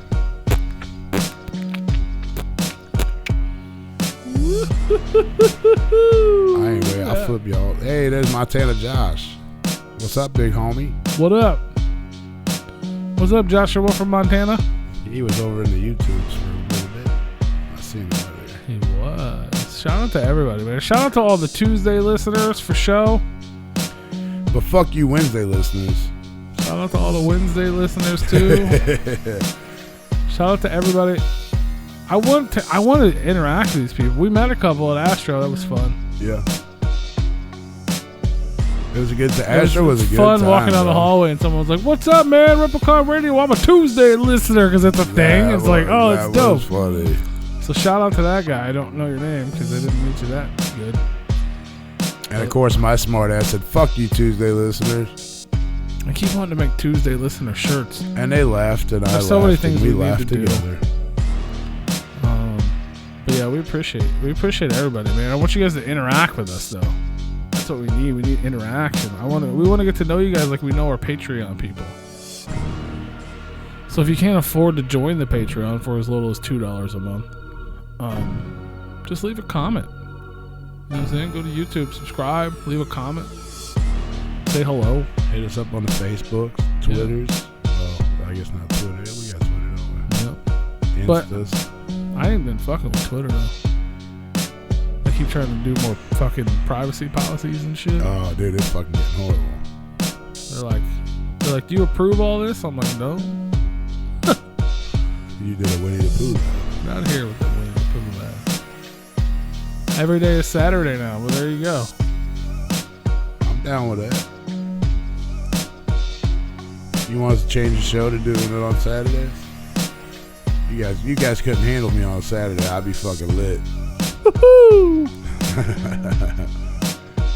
If we did shows on Saturday, we wouldn't. We're gonna go golfing, right? Yeah, as long as the weather holds up. We got to do a movie review too, and we got to go golfing. Well, which one's more important? Well, the movie review has to get done. But we have, what's today? Monday. We have like 10 days to do the movie review. I mean, I guess I better watch it before they fucking take it off again, huh? Yeah, I need to do the same thing. Oh, you haven't watched it either? No, I haven't. Oh, here, I'm sweating thinking I'm the only motherfucker that ain't watched it yet. No, I haven't. I probably would have, but I watched Terrifier because I'd never seen it, and I was like, I better fucking watch this movie. Dog, look. I can't pretend. I can't, you know what I'm saying? I can't talk to some dude about his movie and like I'd never really seen it. I feel like that's just super fake. Right. So I had to watch it. No, I get it. But I haven't been quarantined like all you guys listening, man. I've been working every day, like more. As much as I can. Just in case I can't. You know what I'm saying? Like I've been working extra in case I can't. Right. Because that's happening to everybody else. We're in the middle. But I think you're more essential than I am, and my boss said we're gonna work right through all this shit. So I'm sure we will too, but unless I choose not. You know what I'm saying? Like they might allow me to work, but I might not allow myself to work. Yeah. Hopefully that doesn't happen. It seems like it's not going to now, but still, what the fuck am I gonna do? Sit home and watch TV? Yeah. Watch the movie. I'd so rather do a review. Well, I mean, I will, but. No. I'm gonna work. I'm gonna go to work, especially with so many people that can't work. I'd be a fucking asshole to not work, Right. because I can work. You know what I mean? Like, I have the opportunity to still be able to go to work and technically make more money than I did before. You're a horrible dasher, Jimmy. 3 shifts a week. Yeah. That's Friday, Saturday, and Sunday. I DoorDash or Grubhub Monday through Sunday. She does have another job though, right? I think they stopped it. Bad than Beyond.